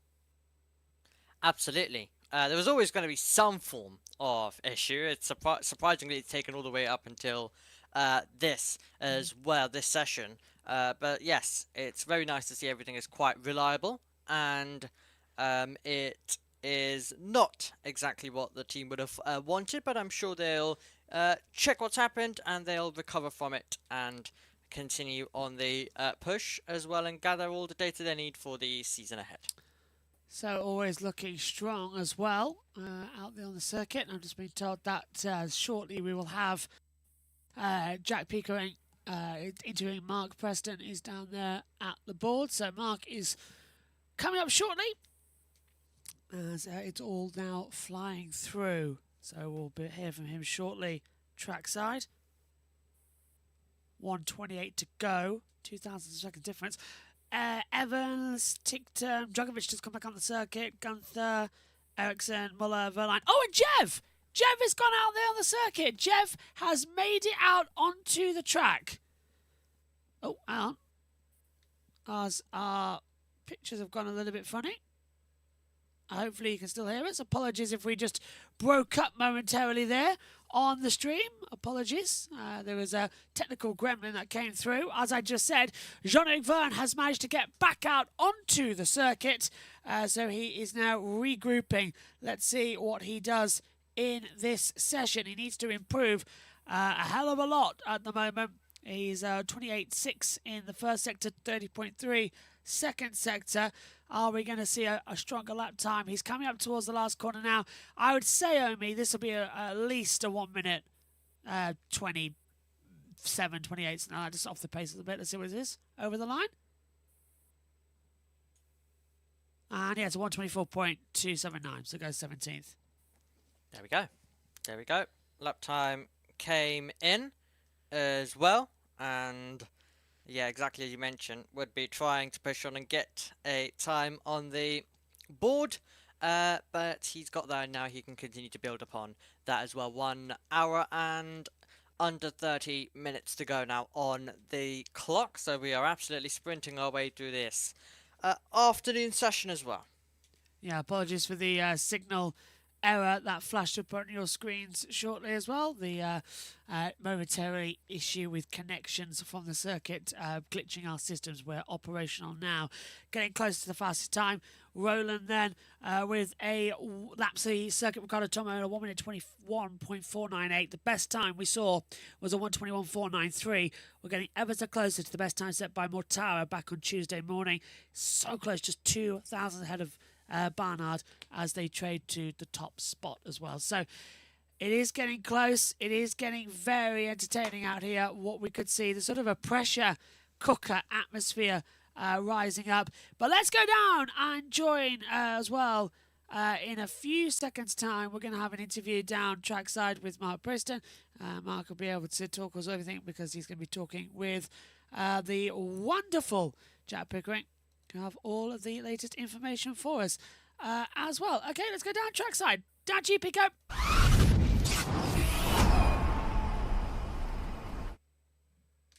Cheers, Josh. I'm here with Mark Preston, the new team principal of Lola Yamaha Apt. Yes. Congrats on the promotion. Thank you. Yeah, back to the old ways, I suppose. Going back to the roots at Tachida and Aguri and everything. So yeah, it's good to be back in the position, and hopefully we'll show some good progress this year. How did it come about? Obviously, Thomas was team principal last year. What's he up to now, and for you to kind of step in this role? As we know, the automotive world has got quite a lot of challenges. So he's obviously the CEO of Apt. So he's back at base as such, dealing with all the things that they have to deal with in the world of modified cars and other projects that Apt takes part in. And obviously, it's a sophomore year for Lola coming into the series at the start of last year. How do you see this year going? Because obviously, last year was a development year, learning about. Well, obviously, you've had so much experience in this series, but it was new from both the Lola and Yamaha side to come into the sport. I think it always takes time for groups of people to get to know each other. That includes obviously all the Apt guys getting to know the Lola guys, and also Yamaha. So all working together, understanding how each other work, and then working on all of the little issues that we find during the year. We're just getting better and better. We weren't as prepared as we were this year at this test, for example. We've come into this test with a lot more organisation. It's a lot about process and procedures and ways of working and models, and bringing the driver in the loop simulator up further and further in terms of capability. So every little area is developing, and we don't stop, and that just shows in sometimes the preparation. It's hard to see it from the outside maybe, but the preparation behind the scenes is a lot better, so that hopefully will play out in our lap times and then performance. So how much preparation has gone into this season then? Because obviously the hardware's still the same, you can only do software updates for this year. But then we've got Gen 4, which is going to be huge next year. So are you focusing more on that, or have you been focusing on a little bit on this as well? There's a group of people that are working on Gen 4 because it's testing soon. So we've kind of split our resources. So I'm more focusing on the racing this year, where Peter McCool and the others, JC Joel, concentrating on the Gen 4 car, and the same was true with Yamaha. And we've got a small test team which is also supported by the Apt engineers and mechanics and drivers, obviously. So we're trying to split our resources in a way that's sensible. Anything that we can learn this year, which will definitely have an impact in Gen 4, we're focusing on. But maybe some areas that may not get used in Gen 4, we perhaps maybe don't put as much effort into this year. And obviously, you've kept your same lineup from this year to last. Lucas had obviously that podium in Miami, which was huge. Zane didn't get the chance to get a point on the board, but how have they come into this year? And are they looking more prepared for this year? Yeah, I think so. And as we all work together more, we get to know each other, get to understand everyone's strengths and weaknesses. Obviously, Zane is. Well, I can tell from the last few days that he's getting on top of a lot of the areas. We are getting on top of some of the areas in the car which were maybe not as consistent as the drivers would like. And so I think we're making good progress to bring him up with a good chance this year to score more points.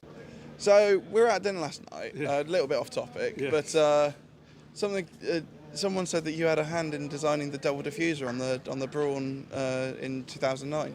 So back in the days when HRF1 and Super Aguri were working together closely, we led the aero program with people like Ben Wood, and they were starting to work on the 2009 rules a lot earlier than everybody else.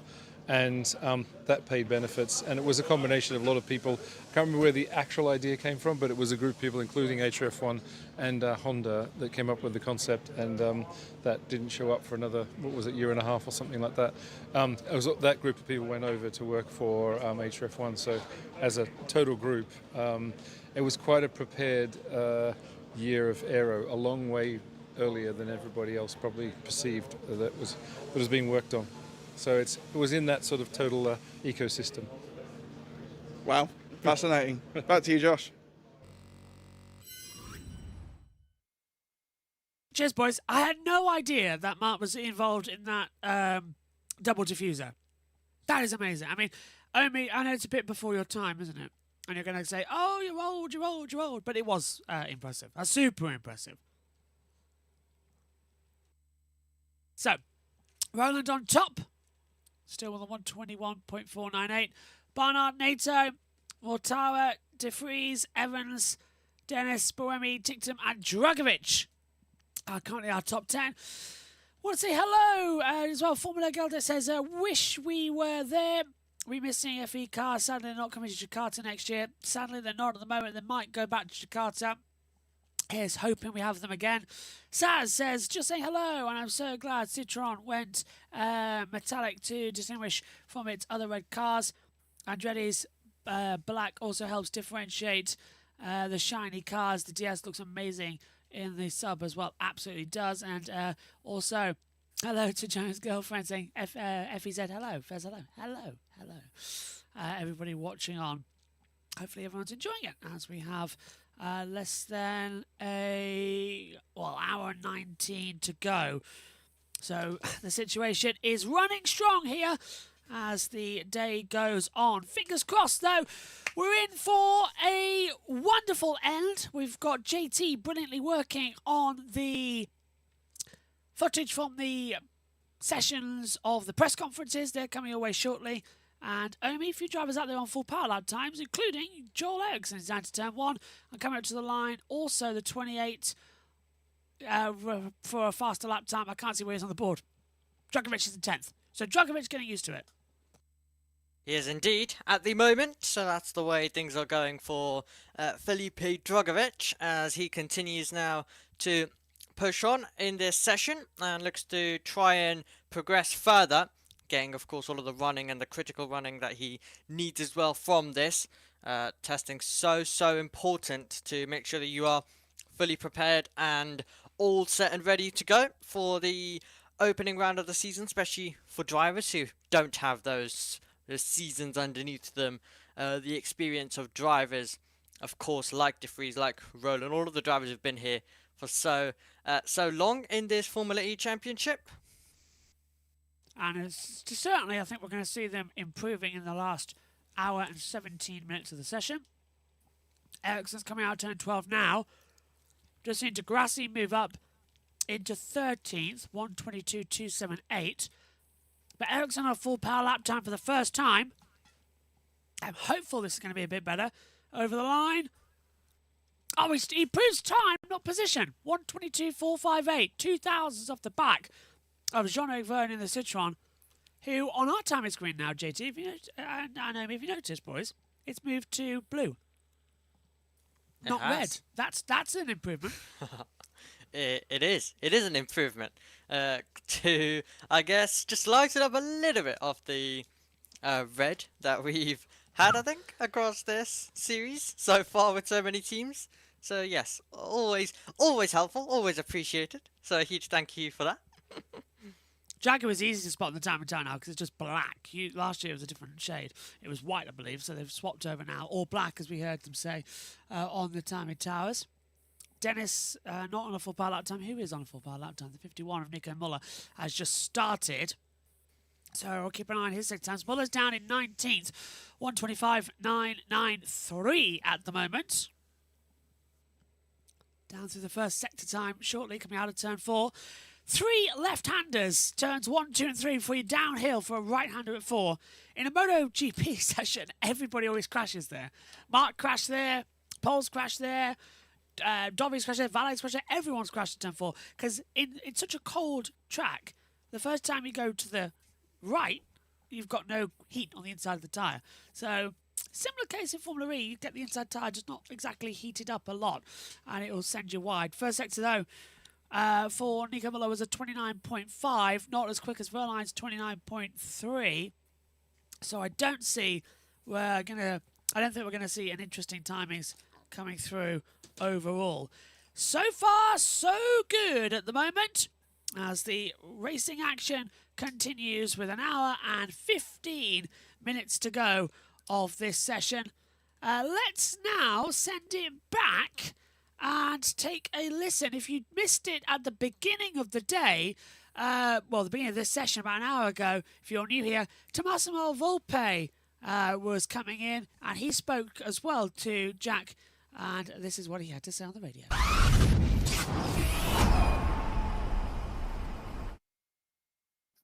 You had a great season last year, winning the Drivers' World Championship with Ollie, and just missed out on the team's championship. But it was a huge step in the right direction for Nissan.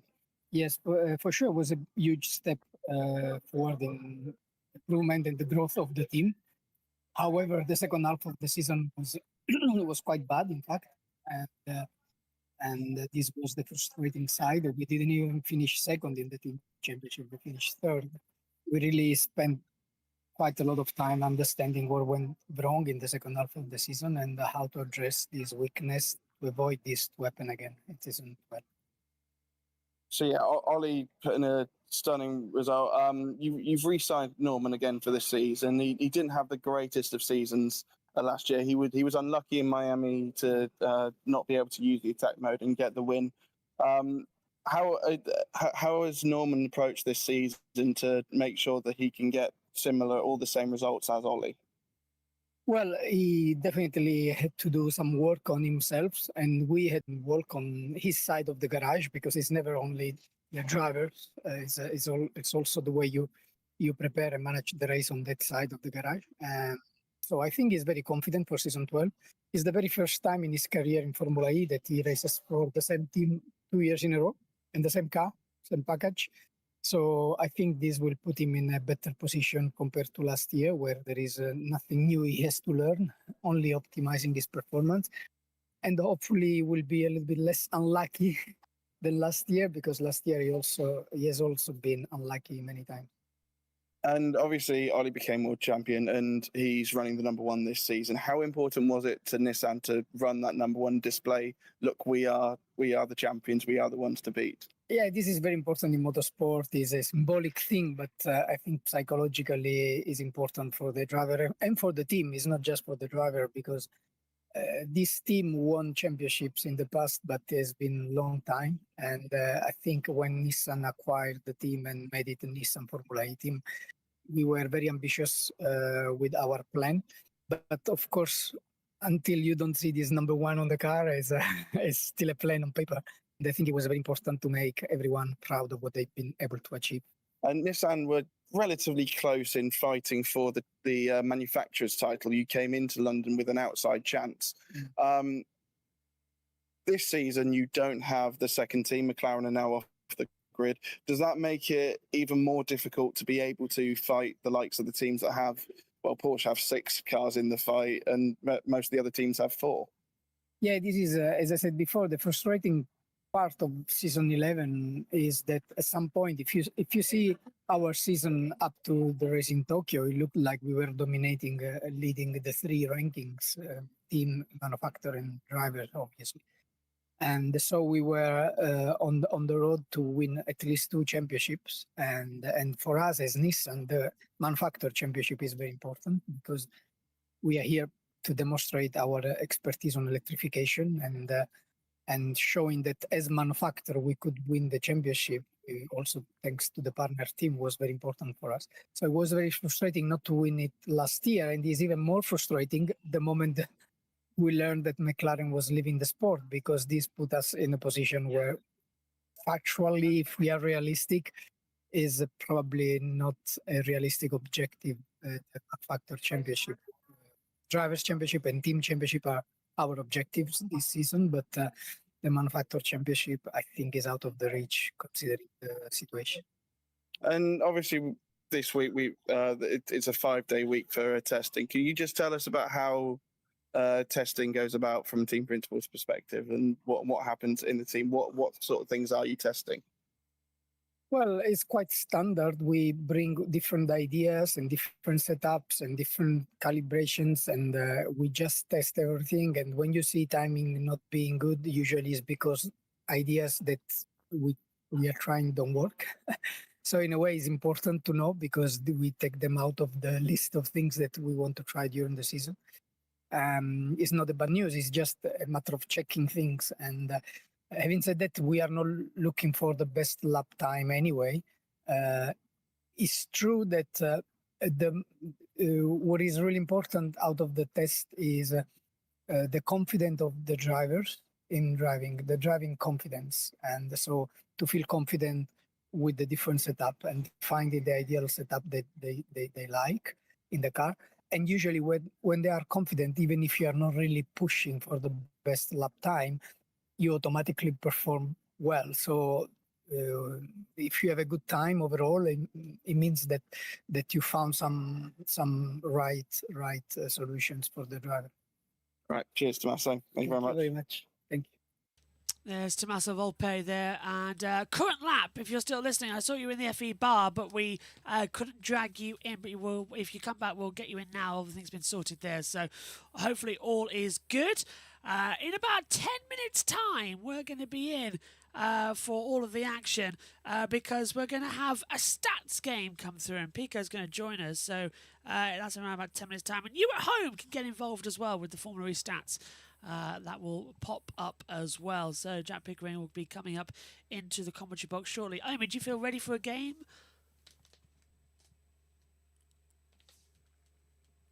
Don't think you can hear me. Can't hear me. That's fine then, coming through. Out of the last corner, Barnard's just circulating in. Omi, hello? It's really strange. I can hear Omi now coming back in. Across the line comes the 77 of Barnard, 121.5 still on the slower lap times coming through. I think there's a mic issue for Omi. We'll get back to this shortly. There he is now. Hello, Omi. We can hear you. Hello. Can you hear me? Hello. Yes, I can hear you. Lovely. And out of interest as well, we've got a stat game coming up in about 4 o'clock their time over in Valencia. 3 o'clock ours, so in about 8 minutes' time. You ready for a stats game? Ready to observe you playing a stats game? Yes. Oh. Don't worry. I'm gonna sit back in my bed and watch it. Oh, that's such a cheat. Absolute cheat. Yeah, but what do you expect me to know about Formula E? A lot. Especially if you're deputising for filling in for me in Saudi Arabia or even F1. I still don't know how that's going to work out. I'll have to get planning that because it's also F1 testing and I'm not here on that day, so that could be well done. Today. I'm not here on the last one to come into it. Yes, well done. But yes, I'm gonna sit back, watch you play the game to see how much I actually need to know for the round, and then I can, learn as we go along with the game. So yes, should be quite a lot of fun to see you playing it and to see your knowledge at play. Yeah, not really going to be the best side of it, is it? Really, I'm quite worried about what I'm going to bring into that stats run. Alarmed, I know, so we'll see how that goes coming into it. Okay, so let's go back to Pico and join Alberto Longo, who was interviewed yesterday on the balcony, and then we'll be ready for our stats game. Alberto, how was your winter? Super excited to be here on the official test. I'm really looking forward to that 6th of December. I'm going to traveling to Sao Paulo for the first race.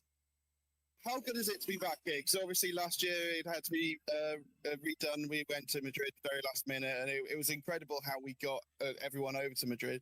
But this has been the home of Formula E for over 5 years now. Yeah. So how good is it to be back in Valencia? I mean, it's fantastic, obviously, to be back here. You saw the images of Valencia, and this particular area really, really damaged last year with the floodings.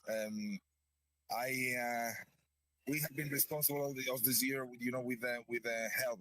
We have been helping the people here who lost absolutely everything from their home to their cars, to eventually even their lives as well. So definitely there is a lot to do. There is still a lot to do in this region, and Formula E has always been, as helpful as we can be.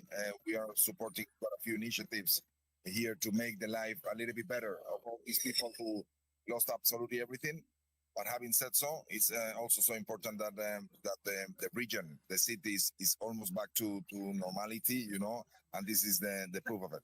We are here doing the official test of a world championship in this fantastic city that has been always so supportive to Formula E. And looking ahead to this season, we've got a few new locations on the calendar. We're heading to Madrid for a race this year. We're going to Miami to the Hard Rock Stadium, which we did the Evo sessions. Sanya's coming back on the calendar. What can you tell us about the new locations and returning ones for next season? Well, as you can imagine, Madrid is kind of my special thing, being obviously Spanish, and the two founders, Alejandro and myself, for the first time that we go with a race in Spain. We did a race in Valencia back in the past, but it was without public because of the COVID. So this is going to be the first race with public in Spain. Hopefully it's going to be a big success. There is a lot of media attention for the race. The first time that we have a Spanish team, a Spanish driver, and we race in Spain. So definitely is waking up a little bit the attention of about Formula E in Spain. And so that is kind of my highlight of the season personally, professionally, and talking as a founder of Formula E. Obviously, the three new additions are massive. Hard Rock Cafe, I think it's the stadium. It's a beautiful venue for Formula E. A lot more flexibility, more versatile. You say, than Homestead, definitely. And I think we can produce there way better racing that we have ever done in Miami, including when we race in the city center. Sanya is an absolute pleasure to be back. It's an amazing place, but more importantly, is in the country that we really want to put a little bit of focus on, which is China. And China is the home of electrification of mobility today, and definitely our intention is to be doing more and more races there in that territory together with the US. I think those are the two focus that we want to put on in the next few years. And obviously, being British, we've got London at the end of the year, but there are still things flying up because it's looking likely that we can't return because a few corners won't be safe enough to run in Gen 4. What can you tell us about the future of a British race? We spoke to Jeff yesterday about it, and he said it's so important to have a race in the UK. Definitely, and he said UK. I would say it's so important to have a race in London. So definitely, there is no doubt we will be racing in London. If Excel, for whatever reason, we cannot race there, we are already in talks with different options, in order to try and replace it. It will be a pity because I believe that Excel is so much DNA of Formula E. Is exactly what we do. But unfortunately, no. Fortunately, those cars, are getting faster, bigger. And definitely, it's there are going to be some tracks that we're not going to be able to be racing there in the future with Gen 4. But that the only thing I can tell you is that we for sure will be racing in London in Gen 4, definitely. Are you looking at potentially a stopgap in between? I know that Brand's been mentioned, Silverstone's been mentioned. Are they kind of on the cards just like as like a holding pattern? Then when we know that we can go back to London, then we go straight there? I mean, our DNA remains exactly untouched, which is basically trying to race in the streets of the biggest cities of the world. That's our target, but sometimes it's just not doable, So definitely, if being in key markets is even a bigger priority for us than the type of venue that we race at. So definitely, have defined London as a market that we need to be in, we will race there, no matter where. Then, if eventually we have our dream come true, would be like finding a street circuit in London, But if in the meantime we need to go to a permanent track, we will not hesitate to do that. Is it London or bust, or are you looking at other UK cities as well? People have been saying potentially Manchester, Liverpool, other ones, or is London the one that you want more than anything? I mean, we're racing the biggest capitals of the world, and London is one of the biggest capital of the world, maybe the biggest one. So definitely, London is a top priority for us. Doesn't mean that we are not looking into other options. No, it's true. We're looking into other options, actually, to other cities. But our preference, and this is public, so our preference is basically to be racing in London. Okay, brilliant. Thank you, Alberto. I know you need to get off, so thank you so much. Cheers. Thank you. And that was earlier on today with all of the action from Jack Pickering talking with the wonderful Alberto Longo yesterday on the balcony. Nice to actually have him stop by and take a mention out there. So 1 hour to go in this test day, Omi, and I think we're going to see a couple of cars head out there for a race run. Only 4 circulating at the moment. It's just got a feeling like everyone's going to head out there for a big run before Sao Paulo. Yep, absolutely. Everyone will be as well. So it is just now 1 more hour to go for the regular drivers. So let's see how it is going to play out for them then. Let's see what this hour will produce and what they're going to be able to do with it, as we currently now will still see Roland at the top with a close margin, but I wouldn't be surprised if maybe someone else takes over the top spot very, very soon as more and more faster laps begin to come in. Times are improving thick and fast here as well, as we're just getting more and more information coming in from race controls. Pepe Marti apparently said something into the media. Let's have a look. The Madrid race was what got me excited to join Formula E. That's from Pit Lane Motor. Okay, so yeah, well, I suppose Madrid is at Jarama. That's going to be a lot of fun. And Formula E and Formula 1 having a Madrid race. That's very good. Yeah, very good indeed. Should be quite interesting next year, I'm sure. Just waiting to see what's going to happen next.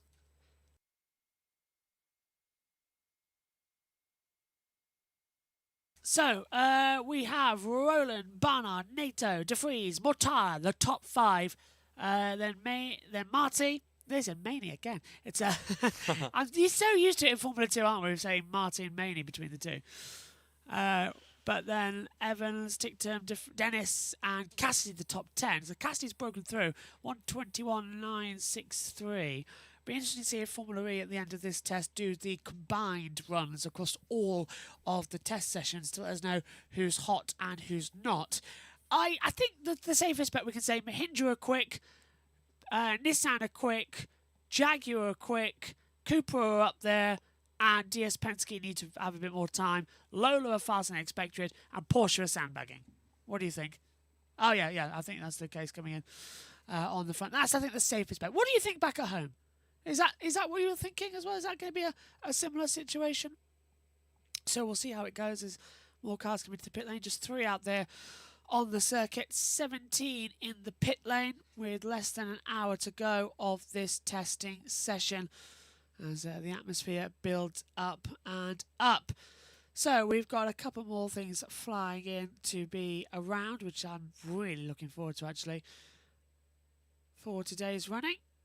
Let's send it back then. I'm reluctant to do the Tuesday's press conference because I want to get hold of the latest press conferences coming up shortly.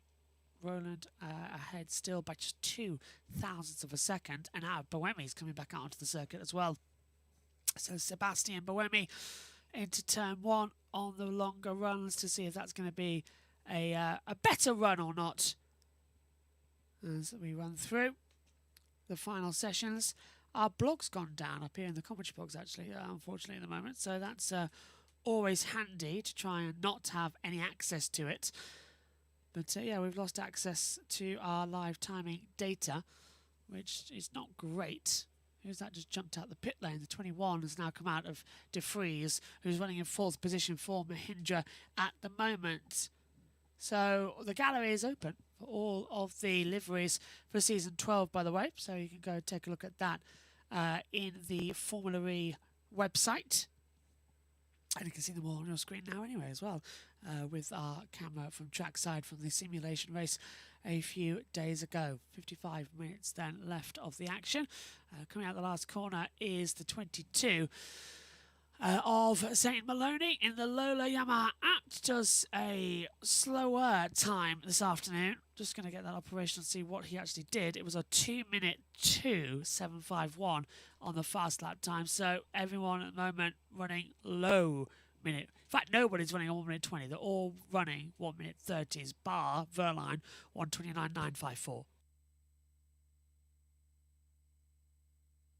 So that's doesn't really count, does it, overall on the overall times, because he's into the pit lane. Just 5 cars now joined the circuit.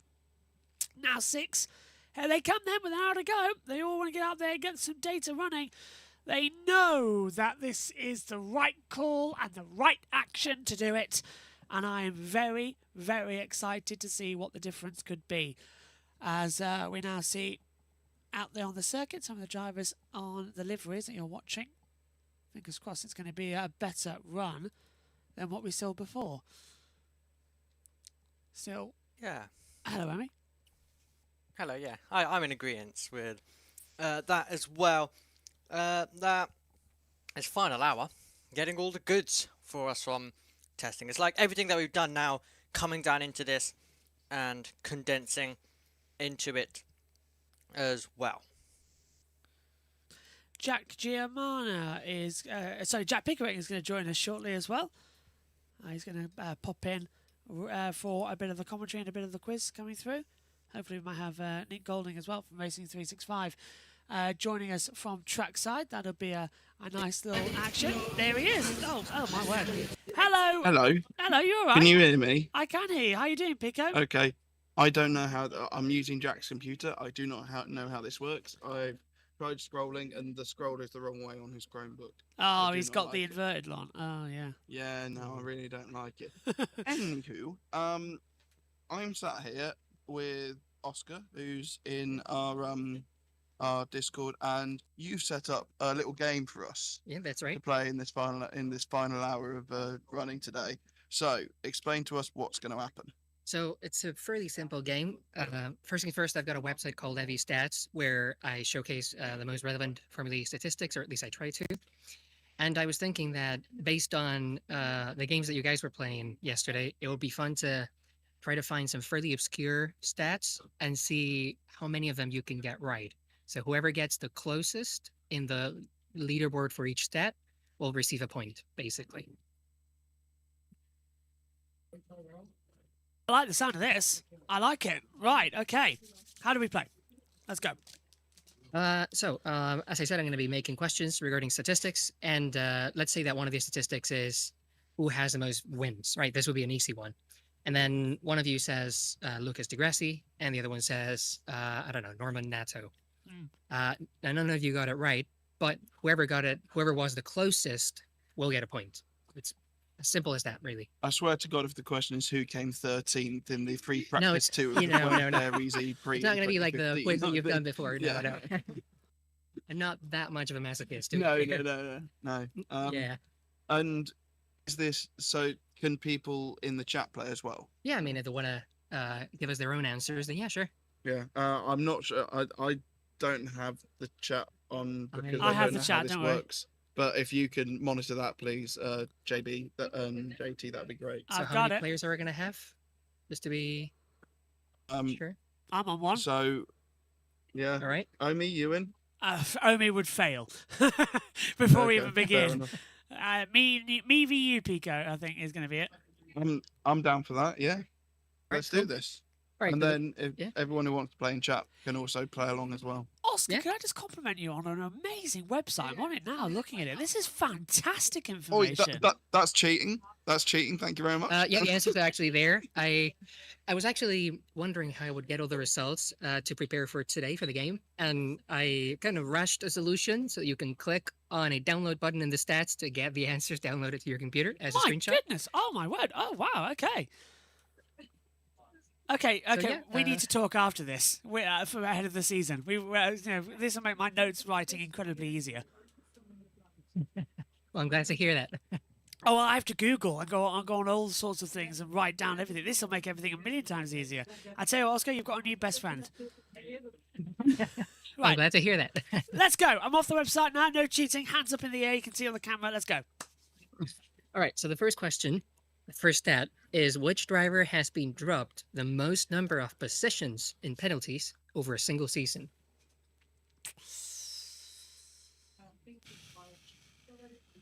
Over one Over one season, yes. Oh, who was it, Dragon? Who was it, Dragon? And we said was really unlucky. I have. Giovinazzi. Yeah, that's the one that I was thinking of as well. It could. Yeah, I was thinking it might be Antonio. Because the amount of penalty positions he got in the Dragon for the battery was unbelievable. So yeah, I'm going with Giovinazzi. Yeah. Do I have to go with something different, or can I also go Giovinazzi? I guess that if none of you get close, then I can let you guess again.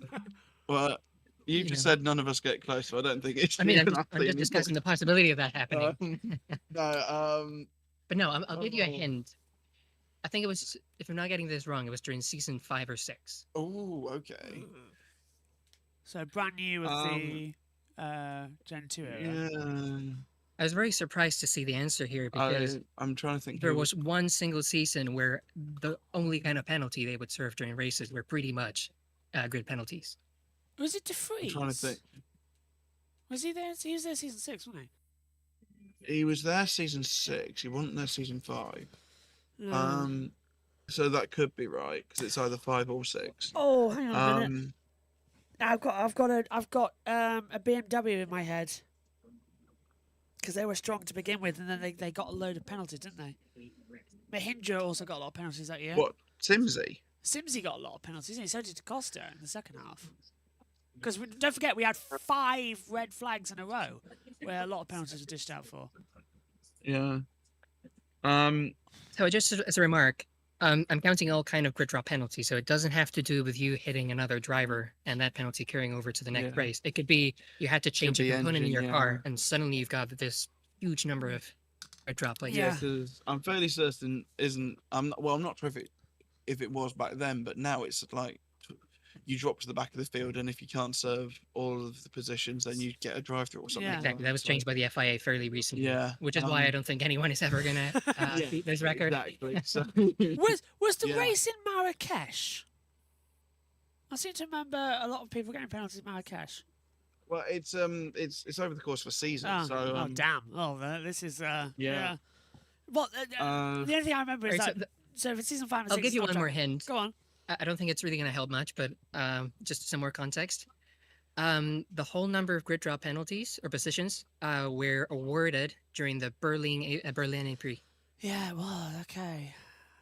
Oh, that makes me think it was a single day because there was 6 races in Berlin in season 6. It was the first one of them. The first race, blimey. Oh, who got kicked to the back? God, this is really hard. This was 6 seasons ago. Yeah, I'm trying to think who was. Yeah. I'm trying to think who was on the grid and who. If you don't really have any obvious guesses or anything that would obviously spring to mind, go for something that would make sense, and then we'll see who gets closest. I think De Vries is a good. Do you know what? Do you know what? I'm gonna go with Lucas Di Grassi. Lucas Di Grassi, all right. As final answer, Chris. I'll go Sam Bird. Sam Bird. All right. Safety so man. The driver was James Collado. James Collado. Oh. You got a whopping 60 grid position penalty. Well, several ones. Yeah. Within a few, within an hour, I think it was, for changing different components. Which team was he at? Wow. Was it? Jaguar in season 6, yeah. So he got 60, and you said Lucas Di Grassi. Yeah. He's not in the list in the top 10. Oh yeah, he is. Yeah, he's in the top 4. De Vries was in the top 2. And which one did he Sam say? Bird, I said. Sam Bird. No, he's not in the top 10. Ow! Not even close. So you get a point. Brilliant. Jack, yeah. Point me. Well, I mean, I feel like I shouldn't get a point because I didn't get it right, but I know I was closer, but it's the closest. So yeah. I specifically chose this as a question because I was going to the website to see what kind of obscure ones would be fun, and then I couldn't believe my eyes when I saw 60 places. I thought that I processed something wrong after a race or whatever. And nope, that's actually right. 60, my God. Yeah, I mean he would have needed multiple seasons to ever serve all of those. You may as well have skipped the first 3 races in Berlin and just done the last 3. That would have been about right. Yeah, pretty much. Anyhow, moving on to the second question. This one should be a little bit easier. Which season had the most drivers leading the championship? Oh, this is season 7. 7. Yeah, what was it? 14? Yeah, 7. 15? So when I mean leading the championship, I mean that at one point or another in the season, whether it was after qualifying or Super Bowl or the Duels, they were leading the championship, even if by a point. I think 5 is very close to it because 5 was very up and down, but I mean, like 7 was just so wild. Yeah, but that was in mathematical contention. Is it actually season 9? That was what I'll go. The start of Gen 3, because that was wild with how many cars we had. I'll go Yeah, I season mean, 9. I've looked it. I'm going to stick with 7, but yeah, I'll say 9. I don't think it is. I'll say 9. Season 9. All right, so I think it was actually season 5. It was 5. Wow. The thing about it is that when you look back at changes. season, I chose this one because I would have also put my money on season 7. Yes. The thing is, in season 7, there were a lot of drivers who could mathematically win the championship, but from most of the championship, you can see clear stretches of a single driver leading it. There were just quite a few changes, but not enough to be in the top 1. And I suppose. Yeah, no, I remember 5 having a lot. Well, I suppose it's because same reason I thought 9, generational change. Yeah, I guess. So I hope that you two are keeping count so that I. I'm on Neil. He's on double-check. 2. He's getting closer. All right. So both of you were in the top 2 because both season 7 and okay. season 9 had the same number of drivers leading the Yeah, championship. so we're actually bang on. Oh, so it's 2-1 then. I have to say that this stat is different if you ask Formula E themselves because they do not take into account when a driver is leading the championship after qualifying in the first race. So I think that. Do you know what? I've just realised why it's 5. It's because they gave the point for the groups, didn't they? Yeah, they gave that. Yeah. Oh. That was well, so was in controversial. No, that was in season 6 and 7. Yeah. Still, Oh, that's was it? 5. Oh, yeah, okay. yeah. I thought that was. That one. So yeah, that was an interesting one. So next one is which driver had the most retirements as a percentage in a season? Brendan Hartley. The driver that had the percentage. The highest percentage. I will. I Excuse do me. have to add a remark here because it's very easy. Because this one is actually really a technicality. Bear in mind that some drivers did not complete a whole season, and maybe they didn't perform very well at all. So it's not full-time drivers. It could be. I'm just saying that maybe it's not. But Excuse it's me, I coughed my more tea up. statistically to be someone It would be who only easier did for someone- 1 or 2 yeah. races. Well, in that case, then, would you argue? like, Would you argue Scott Speed has a Giovinazzi Scott Speed has a 50% chance because he retired? got on the podium in Miami, then retired in Long Beach. For example. So The yeah, thing is, it did could be anyone do something like that? Did anyone do worse than he did? I'm trying to think because Andretti they had like 10 drivers that season. Andretti, they well, had, Andretti's the- Montagny and yeah. Byrne in one seat, and then they had like 8 in the next. And generally, the reason why we've now got the 4 only rule. Yeah. Yep. I'm going to say Jarno Trulli because that car never finished. Oh, hang on a Right. minute. You Hang know on. what? No. I'm going to win this. Marchinois crashed both as well. I remember. I'm saying Marchinois. Okay. Right, I'm gonna go with and this This is one that, like, I'm sure no one will remember that he even raced, but he did race in the first season in London. And I'm going to go along your lines because you said Jarno Trulli, and I'm going to go for his teammate in London, which was Alex Fontana. Alex Fontana. Hey, let's see. I said Martin Wa. I'm because he crashed twice in. So there are 1, 2, 3, 4, 5. There are 5 drivers with a 100% retirement rate over the course of the whole season. Wow. Oh, do you know what's going to be Takuma Sakon? Sato. It's going to be Sakon. There's Takuma Sato, Sakon Yamamoto, Yeah. Rainer no, Rast, Sakon. because he did stand in for driver. I don't remember where now. Oh, And he he stood in happened for to retire. Abt, didn't he, in Berlin? Maybe, yeah.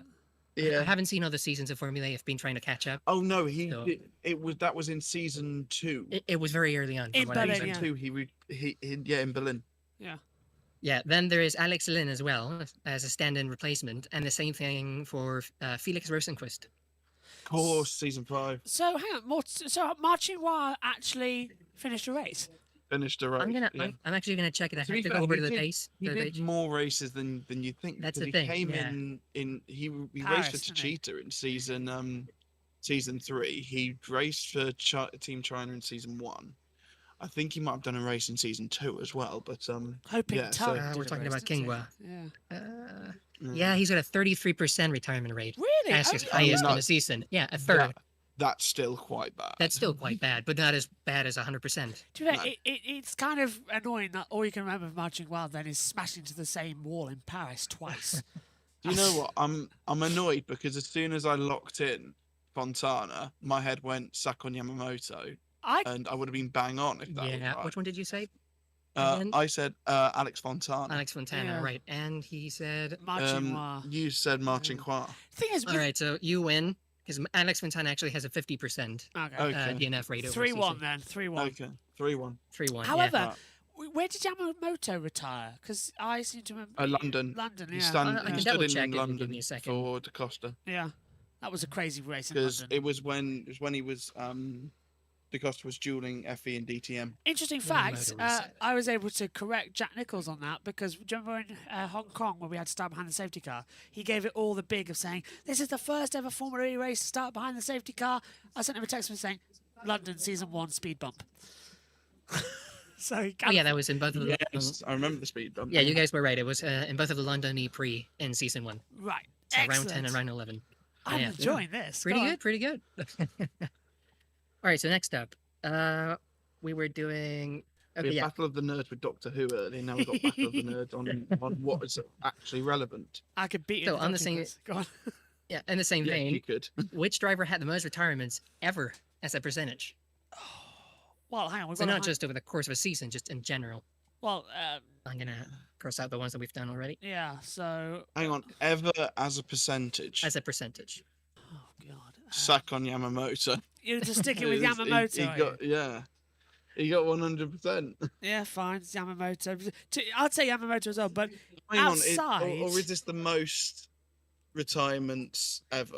Ever. Like, No, the the percentage, number. the percentage, not the number. So it's still the percentage. Yeah, I should have changed it to what you said actually, because Yeah. after doing the third one, then Yeah. it's pretty straightforward. Well, Yeah, I'll stick with Sakon Yeah, Yamamoto. it 'cause I know didn't he's got occur to 100%. me. I didn't do these in order, so I just slapped that after I'll number 3. go and to I didn't Kibasato check. then, just to be different. But yeah. Just both Japanese drivers. I don't know what that says about them. Well, Sato went over to Indy 500 instead, didn't he? And nearly crashed Yeah, out exactly. there. Yeah. Well, he was only standing in for Da Costa as well, but he Yeah. stood in Beijing and Yeah. Ocon stood in London. Well, in any case, you both are getting a grace point. 4-2. Yeah. No, 4-3. Yeah, that was my bad. 4-2. 4-2. No, 4-2. Yeah. 4-2.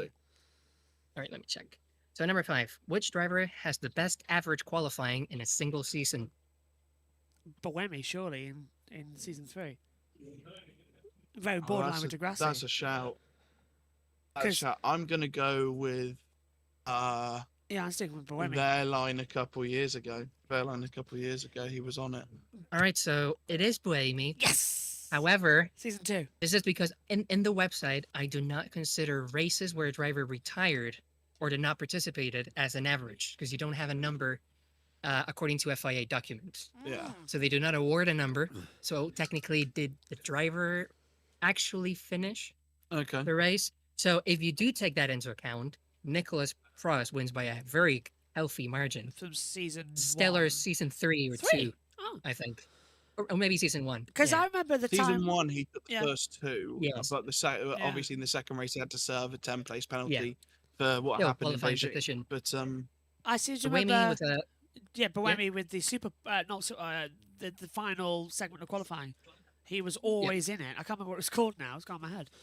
Super Bowl. Super Bowl. Yeah. yeah, so Super Bowl, Super Bowl was there from season 2. So the first year they did just group qualifying, Exactly. and it was a lottery-based system. And then in London that year, the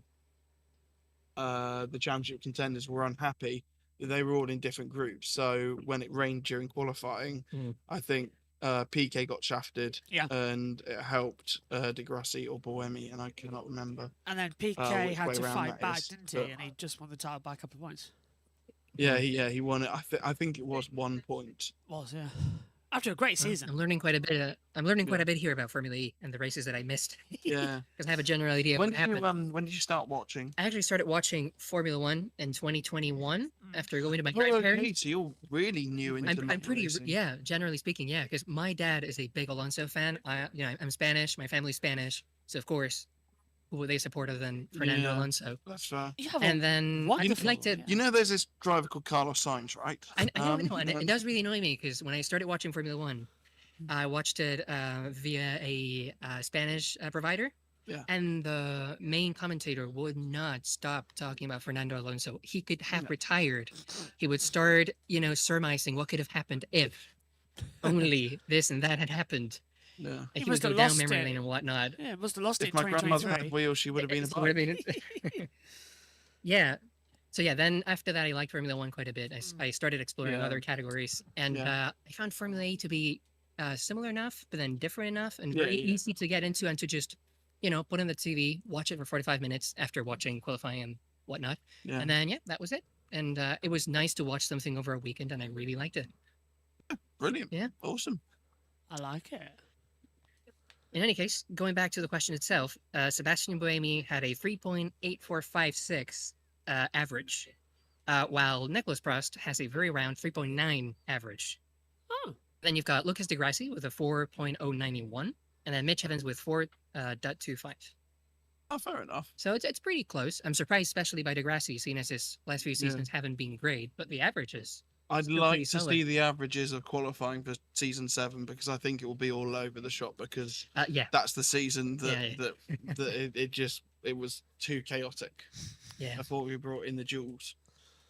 Jules made it easier. Yeah, it's why I couldn't really. Yeah. There were some questions regarding the seasons that I just couldn't include. Like, which season had the most pole sitters? Like season 7 would win by a very healthy margin. Yeah. Yeah. In any case, I hope that you guys still remember your tally because I forgot to keep count. It's 4-3. 4-3. 4-3. Yeah, I got All right. Buemi. I'll remind you after every question. So, question 6: which race had the largest qualifying gap between the top 2?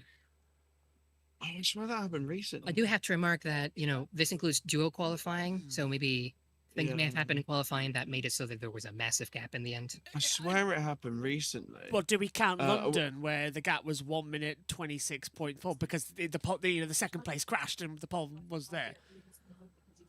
Does that count? Let me check the answer actually, because it all depends on how the FIA store the data. If they decided not to include a time, that technically that didn't happen. Yeah, that's the thing. No, there is no London. Right, so the biggest gap Or in not that one that you qualifying. mentioned. Okay, biggest gap. I'll give you a hint. It was this year. I thought it Yeah, was. no, I remember it happening this year. Was it We Indonesia? just need to say the time, don't we? We don't. No, the need to- time, the race. Yeah. I said, Oh, which race? Oh, so it's which race? Okay. Indonesia, wasn't it? Oh, do you know what it might be? Because I remember coming into the commentary box at Alton Park, and you said to me, "Did you see the qualifying time?" When I was under the tree. I might have done. I genuinely cannot remember. My memory is not great. London was quite. Well, a you big say gap. that, but then you remember all the races pretty well. So Yeah. It's the thing, we can remember the past to about 10 years ago, but you ask us what happened Yeah. yesterday, we nothing. Honestly, if you asked me something that I did 5 minutes ago, I would have forgotten. and the same, to be fair. The A other- very selective memory. The other week, I was driving home with Dad, And once Dad parked up, he said, "Do you mind if you?" Well, when we were driving into the driveway, Dad said, "Do you mind going to get the bins?" By the time I got out of the car, I forgot and I headed straight inside. Yeah, it happens to me all the time. That is genuinely my attention span. It's dreadful. Anyways, sorry, got off topic. If you're going Jakarta, I am going to go for. What was before that? No, it wasn't London. It wasn't Monaco because that was Taylor and Roland. Shanghai was quite good. Shanghai. Yeah, but the Jewels didn't actually happen, did they? Oh. No. Not on Saturday. I'm not accounting for that. Yeah. Okay, so if the Jewels didn't happen, it doesn't not count, or there was technically no qualifying session. Because it got cancelled, right? didn't it? Okay. Exactly. Yeah, In fact, they didn't there was no award 3 points. they didn't award pole position points. Yeah, So it's as though it didn't Well, happen. you can cancel out Tokyo because that didn't happen either. Tokyo Yeah. got cancelled. Both You're days. probably right. You're probably right, JB. But I am going to say, I'm going to go Berlin because I don't know. Berlin. Okay. And what did you say? Jakarta. He said Jakarta. Okay. So it was actually the Tokyo E-Prix because I think that on Sunday there was actually a race. Tecton was fighting for pole. Oh my God! He had a slight wiggle against the wall. I think he damaged his front wing. And over time, his 2-second gap built up to an 11-second gap, an 11 and a half. Oh God! Monaco, it was in the top 3. Yeah. Because the gap was pretty massive. It was 2 seconds and a half. Yeah. And then Jakarta was in the top 6. It was second, almost 1 second dead. I'm not surprised that I don't remember Tokyo because I was blind drunk at that point. You were. You was. I can't remember if you was in the commentary box or not for that one. I can't remember. Yeah. But yeah, you were very. It was just after Eurovision, wasn't it? Yeah. It was. Yeah, it was that night, and then it went into Did you go to that event? No, I just did a party at home. Okay, fair enough. Yeah. Wow, so there was actually a session in Tokyo. Now you remember it. I remember him hitting the wall, and I can remember it 'Cause going. It wasn't on the Saturday, but there was on the Sunday. It was on the Saturday when Van Doorn won the race. And then on Sunday, I think it was Roland that won, and it was a home victory for Easton. Yes. And they celebrated. It was a fairly okay race. Not much happened because there was some rain every now and then. It was a very difficult weekend in Tokyo, that one. Honestly. Yeah. It's funny because there are 4 races from 2025 that made it to the leaderboard, to the top 10. Was it Giamana trackside for that one? In Tokyo. Which one? Sorry. At Tokyo. Yeah. No, he's aiming to be there this year. That's it. Yeah. So he wasn't there in 25, but he's aiming to be there 26. So. Right. Okay. What's the next one All right. then? So who scores a point for that one then? Whoever said Jakarta. Yeah, Me. you. So Right, it's now so- 4 all. 4 all. Yes. 4 all. Yeah. Okay. Back in it. All right. So question 7: which season had the most driver nationalities? 1, surely. Has to be season 1. No, no, I think you're right. We had I think China. you're right with that one. China, Hong Kong, America, Japan, Germany, India, Britain, I Malaysia. think what we can do is that if both of you agree, because an answer is really, really obvious, we'll give the point to whoever said it first. Oh, great. That's Yeah. me then. Yes. That's basically going to Congrats detract for the other that, person from saying the same. You can still Yeah. try. I mean, I'm gonna say. Oh, I've just thought of another thing actually, that the COVID hit and drivers couldn't get in and we did change a lot. And we changed a lot in season 3. I'm gonna say 3. Yeah, I was thinking 3. So I'm saying I'm 1 gonna go still. with 3. You'll go 1. All right, season 10 had 14 nationalities. You're joking. Season Wow. 1 also had 14 nationalities. And season 3 had 13. Oh, it's a We're point! already too short. Oh. You've taken the lead, Birch. Yes. To be fair, it's remained pretty stable during most seasons. I think that the season that had the least was season 6, 7, Yeah. and 11, and they had 10 different nationalities. So there were still quite a few. 1 It's not point like ahead. half the grid were British or anything. Yeah. JT's just said, JB's camera in the corner of my eye. It seems like he's winning. Someone stop him, please. I'm trying, JT. Yeah, your dominance may bore fans. Damn. I saw him. I was faster. I passed to my 1. Exactly. Yeah. You see a gap, you go for it. You're no longer a commentator. So, yeah. Question 8. Which season had the most races in different countries? So there's one season that should be immediately discarded. Yes, obviously. The German there's season. two. There's two that are. There are two that come to mind for that. The thing is that you have to bear in mind that there has been an increasing number of doubleheaders. Yeah, That doesn't help. The thing is, I looked this up, and I can't. And I've got an idea of what it is, but I'm not 100% sure. I'm going to say But season I 5. think it was 4. No, I'm going to say If season you're 5. going 5, I'm going 4. All right, so season 5 had 12, season 9 had 11, and season 4 had 10. 5! Sanya and Bern. We had Yeah. Sanya, Switzerland in Bern. Rome was there. Monaco came back. Everything. So yeah. Yes. Yeah, just by looking at this like sort of list in the leaderboard for the seasons on the website, you can see very clearly when COVID hit and Formula E started to struggle to get new venues in the calendar, and they had to rely on more doubleheaders because you see a drop in the number of different countries Because in a single season. I'm surprised Piquet didn't get that one for season 5 because we had, as I kept mentioning earlier, 5 red flags in a row because the circuits were too narrow. Yeah. Oh, yeah. No, that's that. I knew it was around. It was before COVID, and I was trying to remember. I thought it was season 4 because there were quite a few like new venues on that one. So I was thinking, oh, Santiago, it might be yeah. that one, but no, yeah. But yeah, that too. yeah. Bern. No, wasn't it? well done. Well, You're 6-4 up. 6-4. Admittedly, we did do a quiz yesterday to name every single Formula E circuit, and I think we did it. Yeah, I missed 3. I did it afterwards, and I missed 3. So Oh, did you miss one that you went to as well? yeah, I missed Seoul, and I went to that one. Okay, yeah. Not my finest hour. JT's really let's angry move at on to the winning. next one. 6-4, go on. Yeah.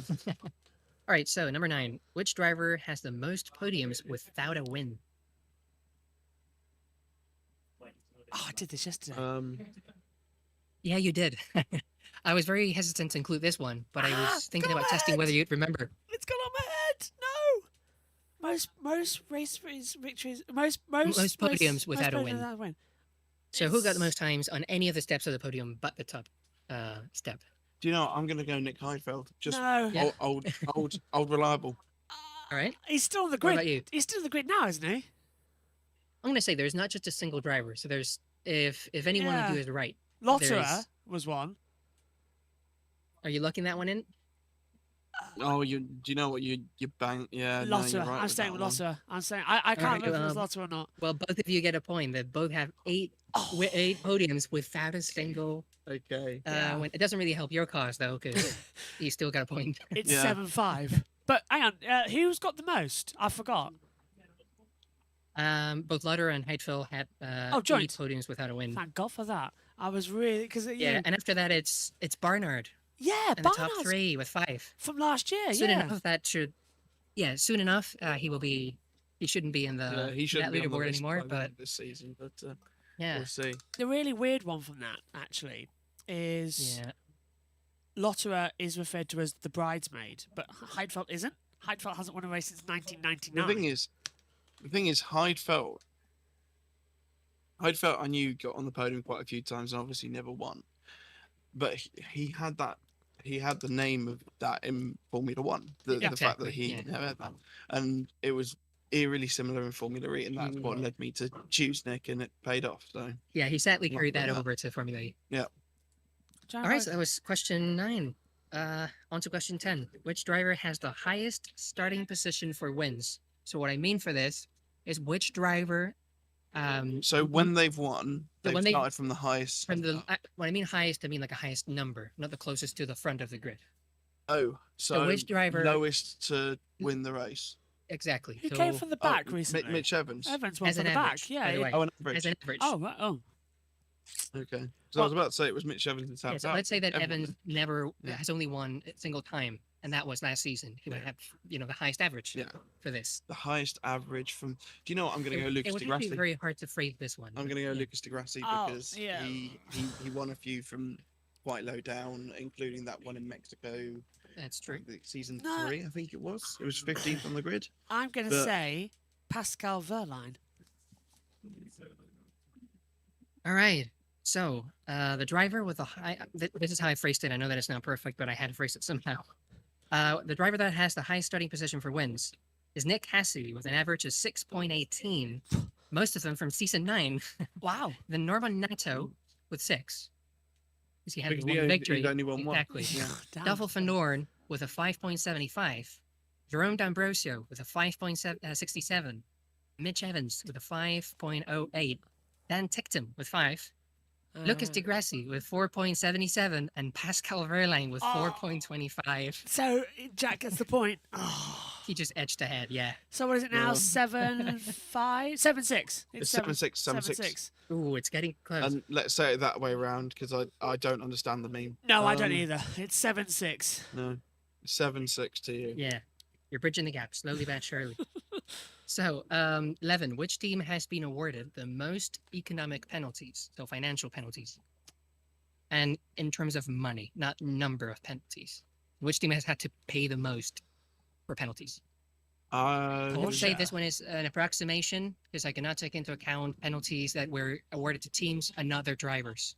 I don't have a way to So account for it that. wasn't awarded to the drivers; it was just It was awarded to the team. drivers, not the teams. Oh, awarded to the drivers, not Yes. the teams. Because the way that I do it is they that- would have said either Jaguar or Nissan because they had to sit out. They had to sit out the first part of the testing last year.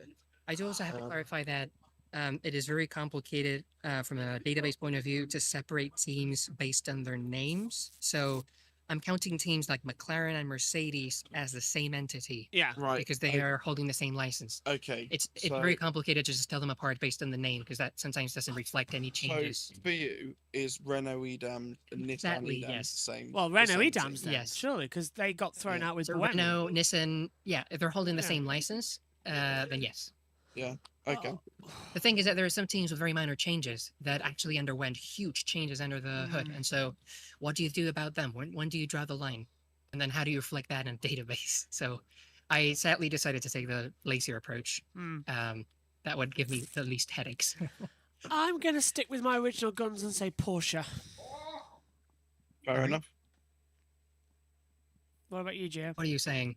Come on, pick up. What do you got? I'm gonna go with.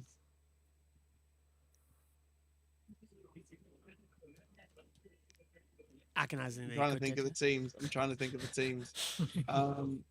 I can tell you what I consider to be the team so that you can go for a more educated guess, maybe.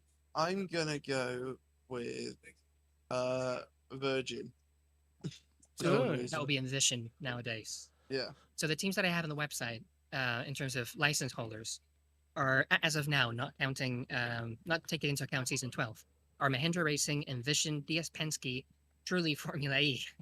Big up. Yep, they actually let their license there. Yeah. Lola, Yamaha Apt, Maserati, DS Cheetah, Copra Hero, Nissan, Andretti, Jaguar, McLaren, and Tech Heuer Porsche.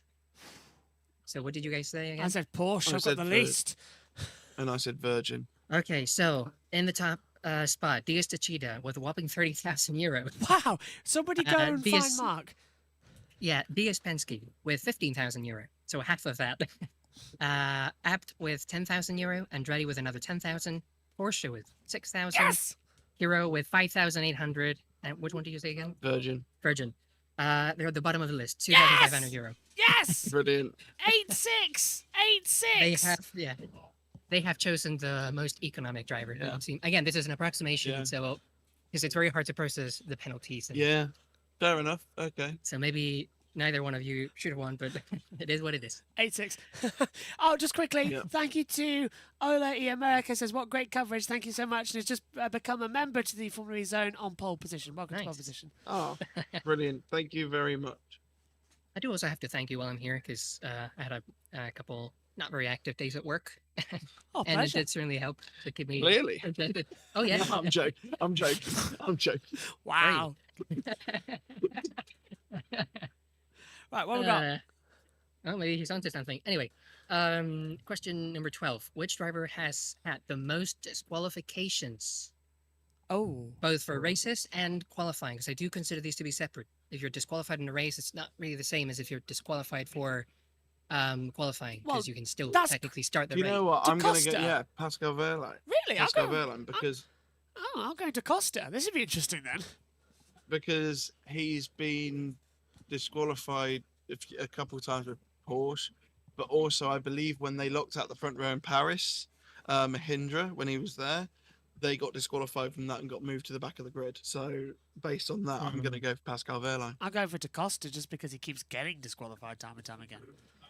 Yeah. All right, I don't have Verlaine on the list, so there could be Okay, a there we problem go. with how I process the penalties. He's already Again, celebrating. Yeah, I mean, according to that, he should already get the point. Da Costa is number 4 with 3 disqualifications.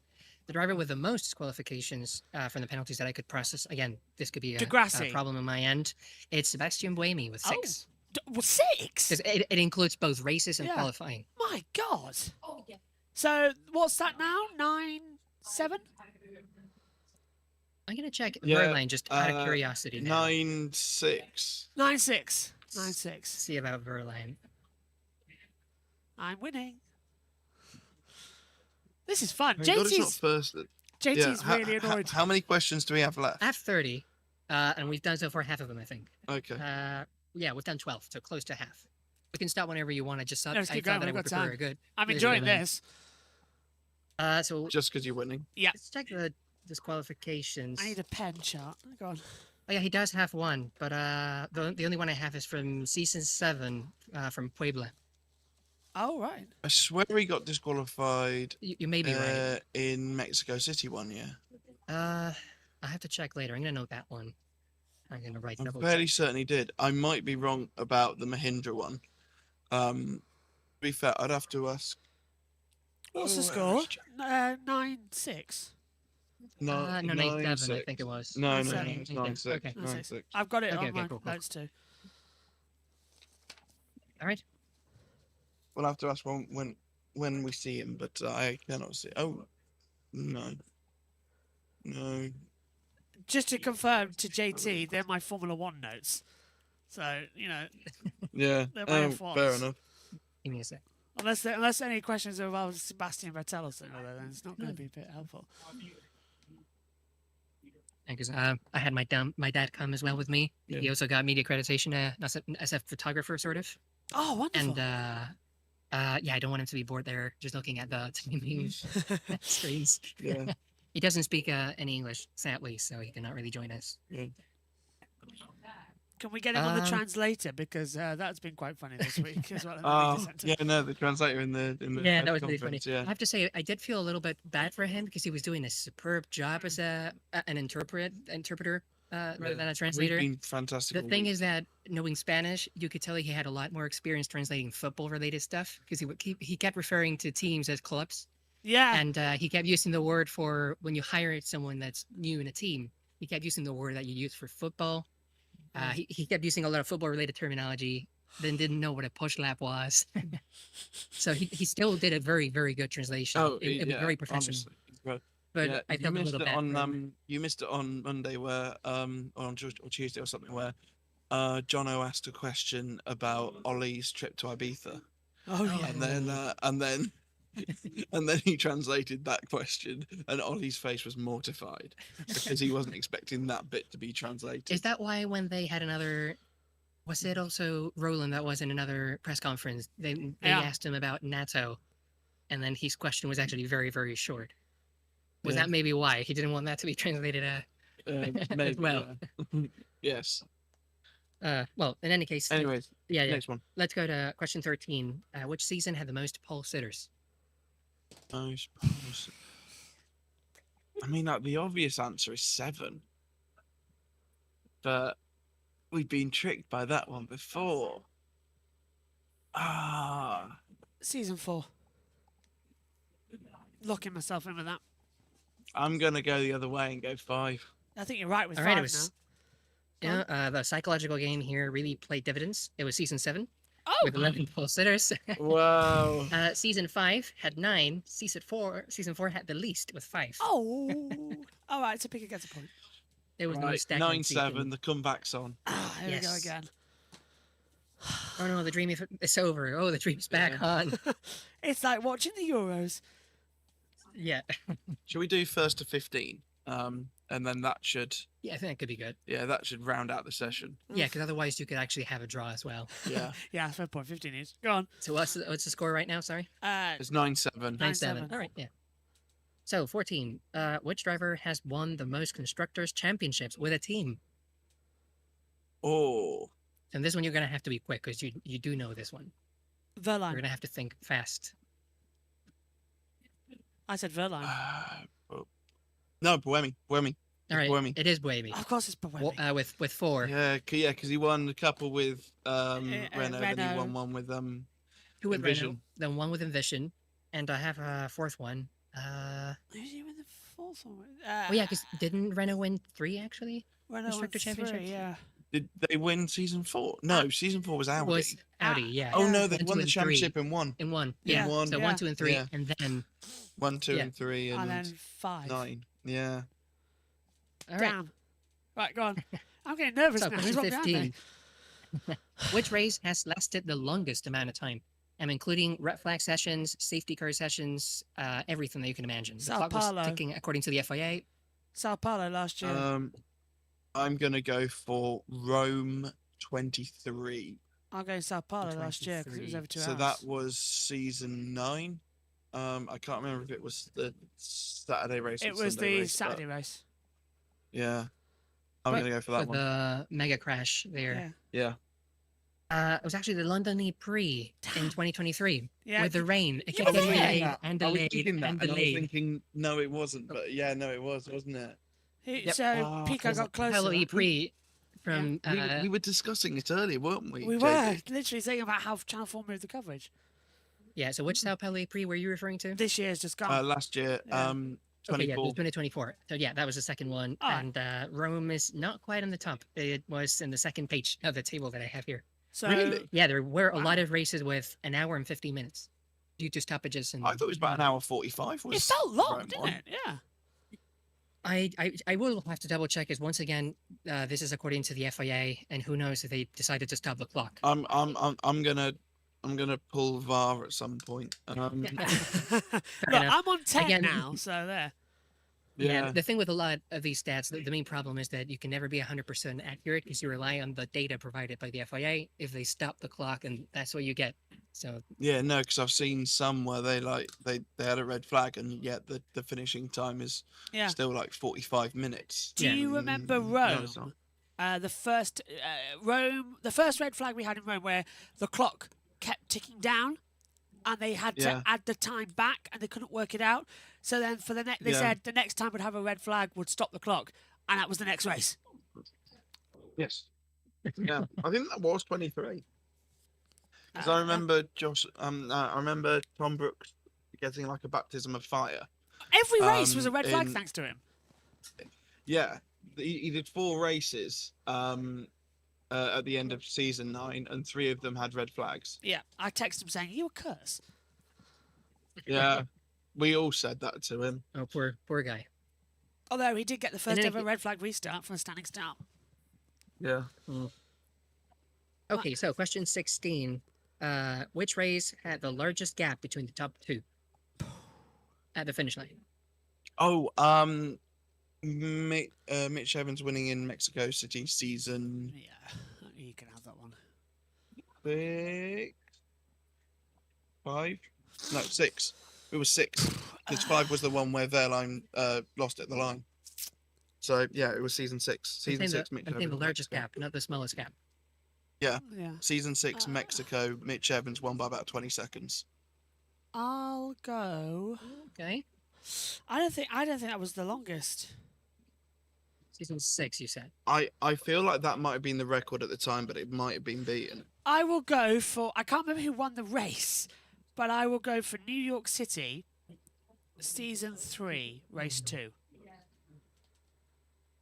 All right, give me a second to check something really quick. Because I can't remember who won that, but I think because that was a very long gap at the front. All right. Oh, hang on a minute. Are we counting when the red flag came out as well?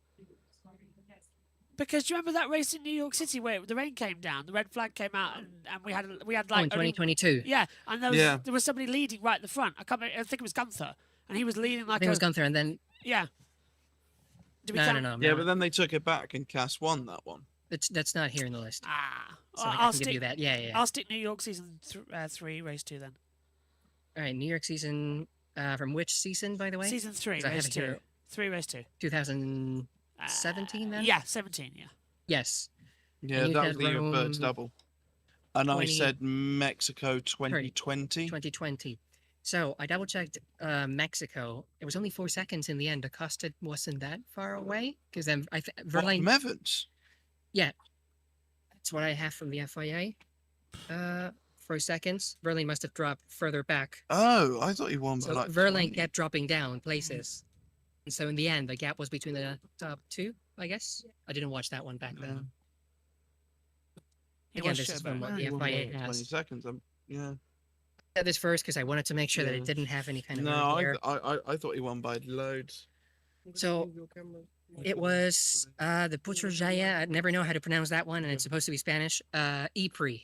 Oh, wow. In 2015 with 13 seconds. There's a lot of 13-second races or gaps. Bird won it. Yeah.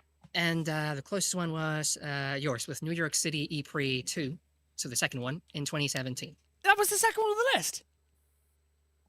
Not the second one. It was Oh, number right. 7. Number 7. Well, okay. All right, but that puts me on 11. Yep. Very close, very close. All right. So question 17. Which driver had the most races between wins? Buemi.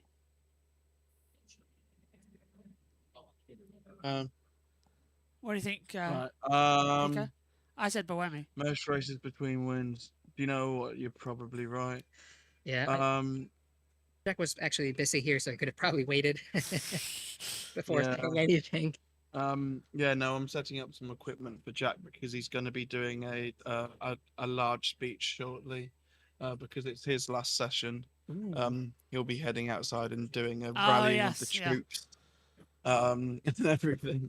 An emotional farewell, so get your Kleenex ready. Yeah, so he'll be doing that shortly. No, don't give me that look, Birch. Come on.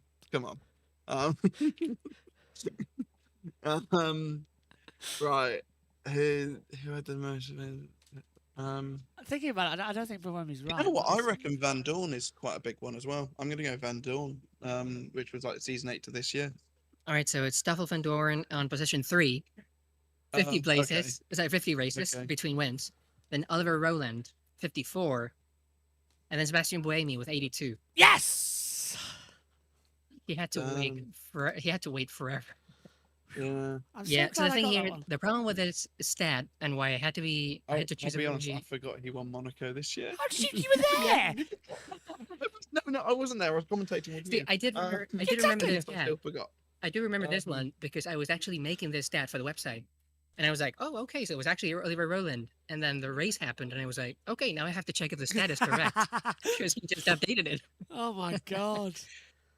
All right, so yeah, the problem with this stat, and it's something that I cannot easily fix, is that it would also take into account races where a driver, or when a driver wasn't there. Yeah. So if a driver raced for a team like Joel Eriksson, and he won, then didn't drive in Formula E for 3 seasons, and then came back and won, all those races that happened in between would still be counted for. All right, so I suppose we could It's take something off. hard to. You could take off 4 for Buemi then, from that list, because he Yeah. missed 2 in New York and then 2 in Berlin. Yeah, exactly. But still, it will be 80, Well, 82 no, minus 4. His last So Rowland's one- 54. So he would have missed 2 in that time because the New York ones were back in season 3. Oh, good point. Yeah. So only 2 then. Yeah. He did win with Nissan once. So yeah. In Yeah, New York. he won. His last one was New York. Yeah. Season 5, I think it was. Yep. Blimey. Right. Right, All I've got right. 3 questions left to win. Yes. So 18. Which driver has had the longest point scoring streak? Cassidy. Yeah, it was Cassidy. I can't even beat him with that because I think he's right. I'm fairly certain it's Cassidy. Well, you can still choose someone else and just give it a try. I'll pick Dennis. You might have got that one. I don't know. All right. So you said Dennis and He's Cassidy. Cassidy, yeah. All right. So it's Sebastian Buemi with 22 races. Oh wow. The thing here is that what if he retired, like in London in season 2, but he got the fastest lap? It's still a point scoring race. Which he did. that actually happened multiple times. And through that, he managed to hold on to a very small lifeline and secure this highest point streak What a stat. leaderboard.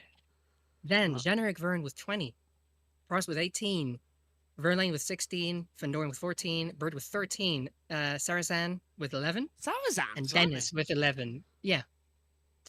And Nick Cassidy's not here, sadly. And neither was Dennis. And it extends all the way to Da Costa with 8 races. So it was Dennis. Was Dennis on the list? Or It was not? Dennis. Dennis was So on the list, you, yeah. you get the point. Oh, okay. I'll take that. For being closest. I was good actually. For 'cause being that closest, means- yeah. No one gets So you're 2 away two from away, winning. 2 away. You're also 2 minutes from the end of the session. So yeah, well, I'll try to wrap it up quickly. So question 19: which driver has the most home wins or home victories? Oh.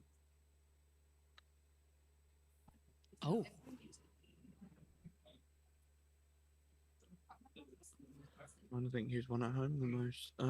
Jean-Eric Verne? So it's a bit of a hint here to speed things up. Literally everyone in this Dennis. list has only won once, except for one driver that won twice. Dennis. Yeah, he was. Yeah. It's Dennis. I'm going to back out of that It one. is Dennis. Yeah. Yeah, it is Dennis. Yeah, there we go. You won twice. Yeah. Correct. I'll save myself a little bit there. Yeah. Alright, so that was question 19. Question 20: which driver has been out-qualified the most times in a season? This one is one that hurts. Giovinazzi. Yeah, Gio's got lost out massively. I would say.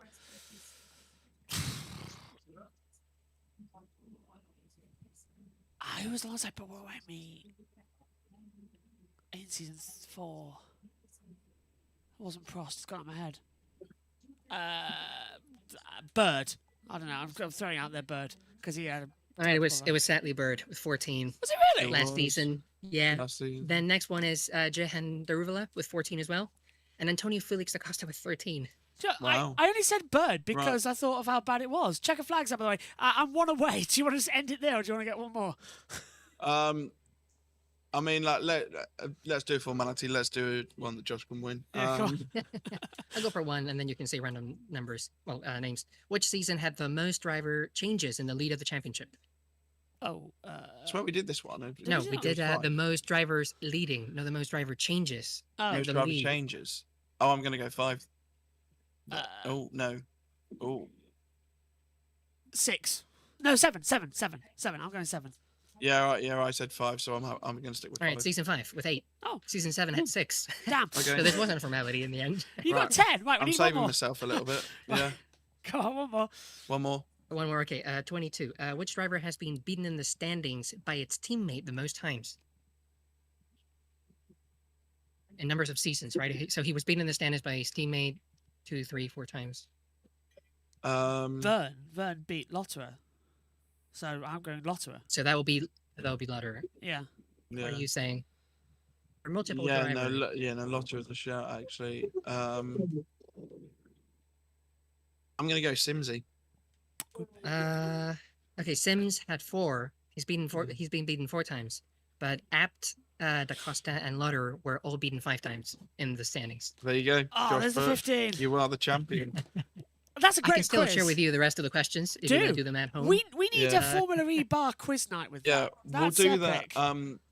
Actually, instead, if you put the rest of them like either in chat or in the Discord or something like that, because I reckon what we'll do is we'll do the standings, then I'll throw to Jack to do so he can do his little farewell speech. So Roland top the times, just 2 thousandths ahead of Taylor Barnard, Edo Mortara, Norman Nato 4th, Nick De Vries 5th, Jake Dennis 6th, Pascal Verline 7th, Pictum 8th, Buemi 9th, Cassidy 10th, Pepe Marti in 11th, then Evans 12th, Muller 13th, Gunther 14th, Acosta 15th, Byrne 16th, Drogovic 17th, Maloney 18th, Degrassi 19th, and Joel Eriksson rounds out the 20. Go on, Jack, give us a tearful farewell. I don't know if it has to be tearful. But yeah, I feel like we you can't started hear quite him well. because it's muted on here. Okay. But hang on. Can you not hear me? I can Like, hear you. me? I can hear you, Jack. Go on, Gio. Can you hear me? I'll stand here. I can hear you all good, Let mate. me I know. can You hear can you. hear me? Okay, Yes. fine. Oh yeah, it doesn't have to be tearful. I was just watching the cars because I actually haven't had much of a chance to watch cars because I've been constantly interviewing people left, right, and centre. So sorry for not being on the coverage much over the last day and a half, I reckon, because I've just been so busy. It's been a really busy couple of days. But honest to God, this has been brilliant. I have loved Join the club. Loved every single moment of this, and the fact that we've pretty seamlessly. I know we've still got one more day to go. I don't want to jinx it, but we've done a really, really good job of providing the best coverage of a Formula E test session ever. And I mean ever, because it's never been done before. So unless someone wants to come and beat us, that's all it means that we've got. If no one wants to do it again next year, we'll be us again next year, trying to eclipse what we've done this year. And it's been amazing as I get to just watch Oliver Rowland go past me now. And we've got made so much content.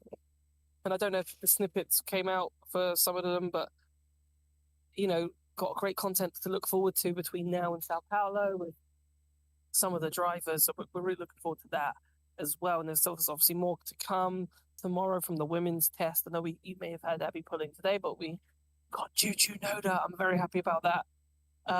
So you Juju Noda fans, there will be an interview tomorrow to listen to and so forth. So, but I just want to say a massive thank you really to everyone who's listened, who's watched, and I'll be listening and watching tomorrow as I make my way home. But I can't thank Josh Birch and Josh Turner any more than what you've done, boys. I know you've been stuck at home for me all week to commentate on this. And honestly, your dedication, your hard work, it doesn't go unnoticed. And honestly, if you haven't already, they don't need the subs. They've got 10,500. But sub to us instead. I agree. But honestly, go check out they've got tons and tons and tons and tons of watch-alongs that they do for different championships, and the work and the effort that they put in to their craft is amazing. And the fact that we have this partnership is brilliant. Give me 2 seconds. The headphones did drop, so I can't hear you. No, I agree. Sub to the FEZ. Honestly, the Formula E coverage that we've all done is brilliant, JT. I hope you agree. Didn't you just say that this coverage has been absolutely incredible, and then that happens? Yeah. Shocking. Oh, yeah, Absolutely shocking. To be fair, I dropped the headphones. It's because me and Pico swapped headphones, and he's got the type of headphones that just fall out of your ears. I hate these type of headphones. They got the little like that little rubbery bit. Yeah. Right, and they always fall out. And I don't like the rubbery stuff once. But I'm just grateful to use them. He's currently using my headphones for the game that you just played. Great game. So Which I heard. Birch I knew it would be. I knew it would be. And thank you for Oscar. I think he introduced himself for doing that from FE Stats when he told me yesterday that's what he had planned. He was coming to that. I said, yeah, it's perfect for us at this precise moment because that's what we're doing. We wanted to entertain it, and plus, it's tough to talk about testing. So the fact that we had something to occupy ourselves with the last hour was brilliant.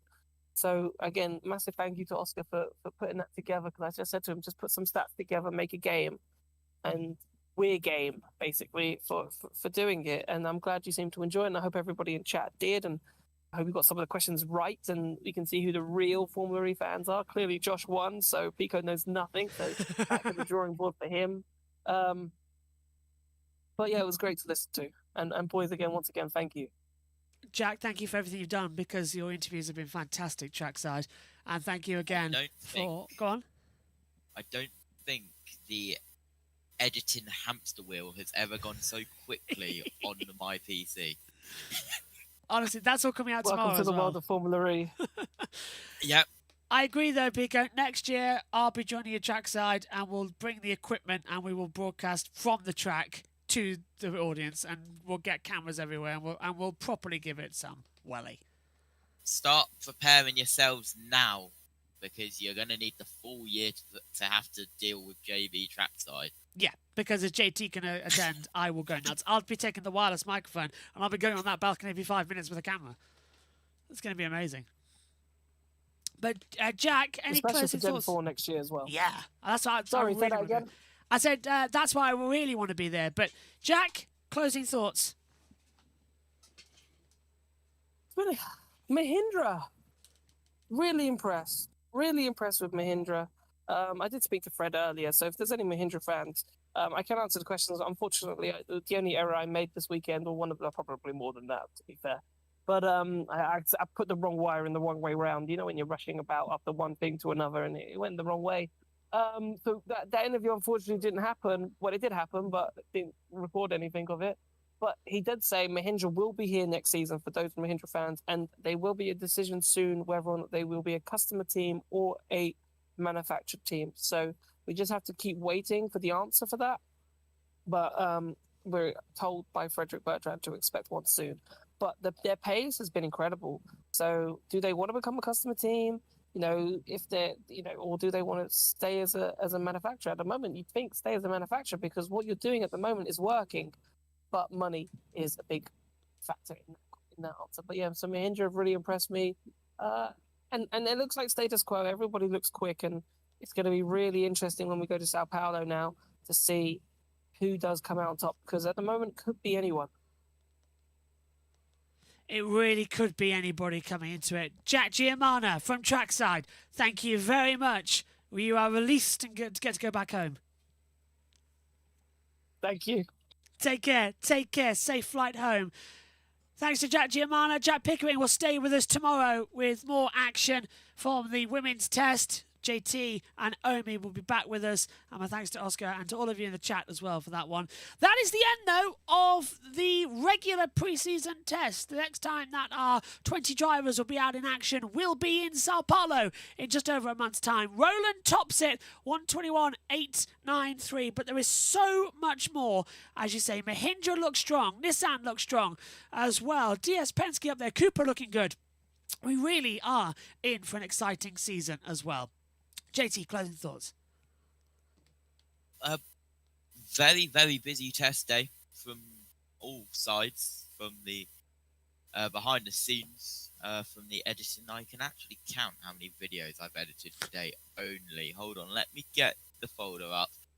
Today, I have edited 11 videos, and that's going to be 13 by the end of the day. So, yeah, very busy. It's been chaotic, but that's the fun of it.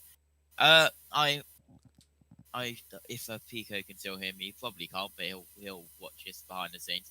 I am a little bit disappointed in you, Pico, for not recognising the Oxford Speedway shirt that I have been wearing for the past 6 hours of testing, but it is what it is. 2,000s at the top, 33 thousandths between the top three. A tenth exactly between the top five, and the whole grid separated by 0.863 of a second. Close running at the conclusion of the male part of the testing. Thank you, JT, and we'll see all his videos as he edits tomorrow and across the weeks here on Formula E Zone and in Sao Paulo on JB Motorsports. Omi, if you're around, what's your final thoughts from today, if you've got any? Well, final thoughts from today and the regular testing as well. It looks like it's going to be an interesting season, as JT mentioned. Looking very close on the timing board, so that's suggesting we could be in for a very good campaign. But yes, I'm really looking forward to seeing how all of the female drivers do in the woman test tomorrow. Lots of F1 Academy drivers as well, who would have actually been travelling right now just from their test that finished over to the Formula E testing. So yes, looking forward to seeing how they'll get on tomorrow. Thanks, boys, for all your hard work.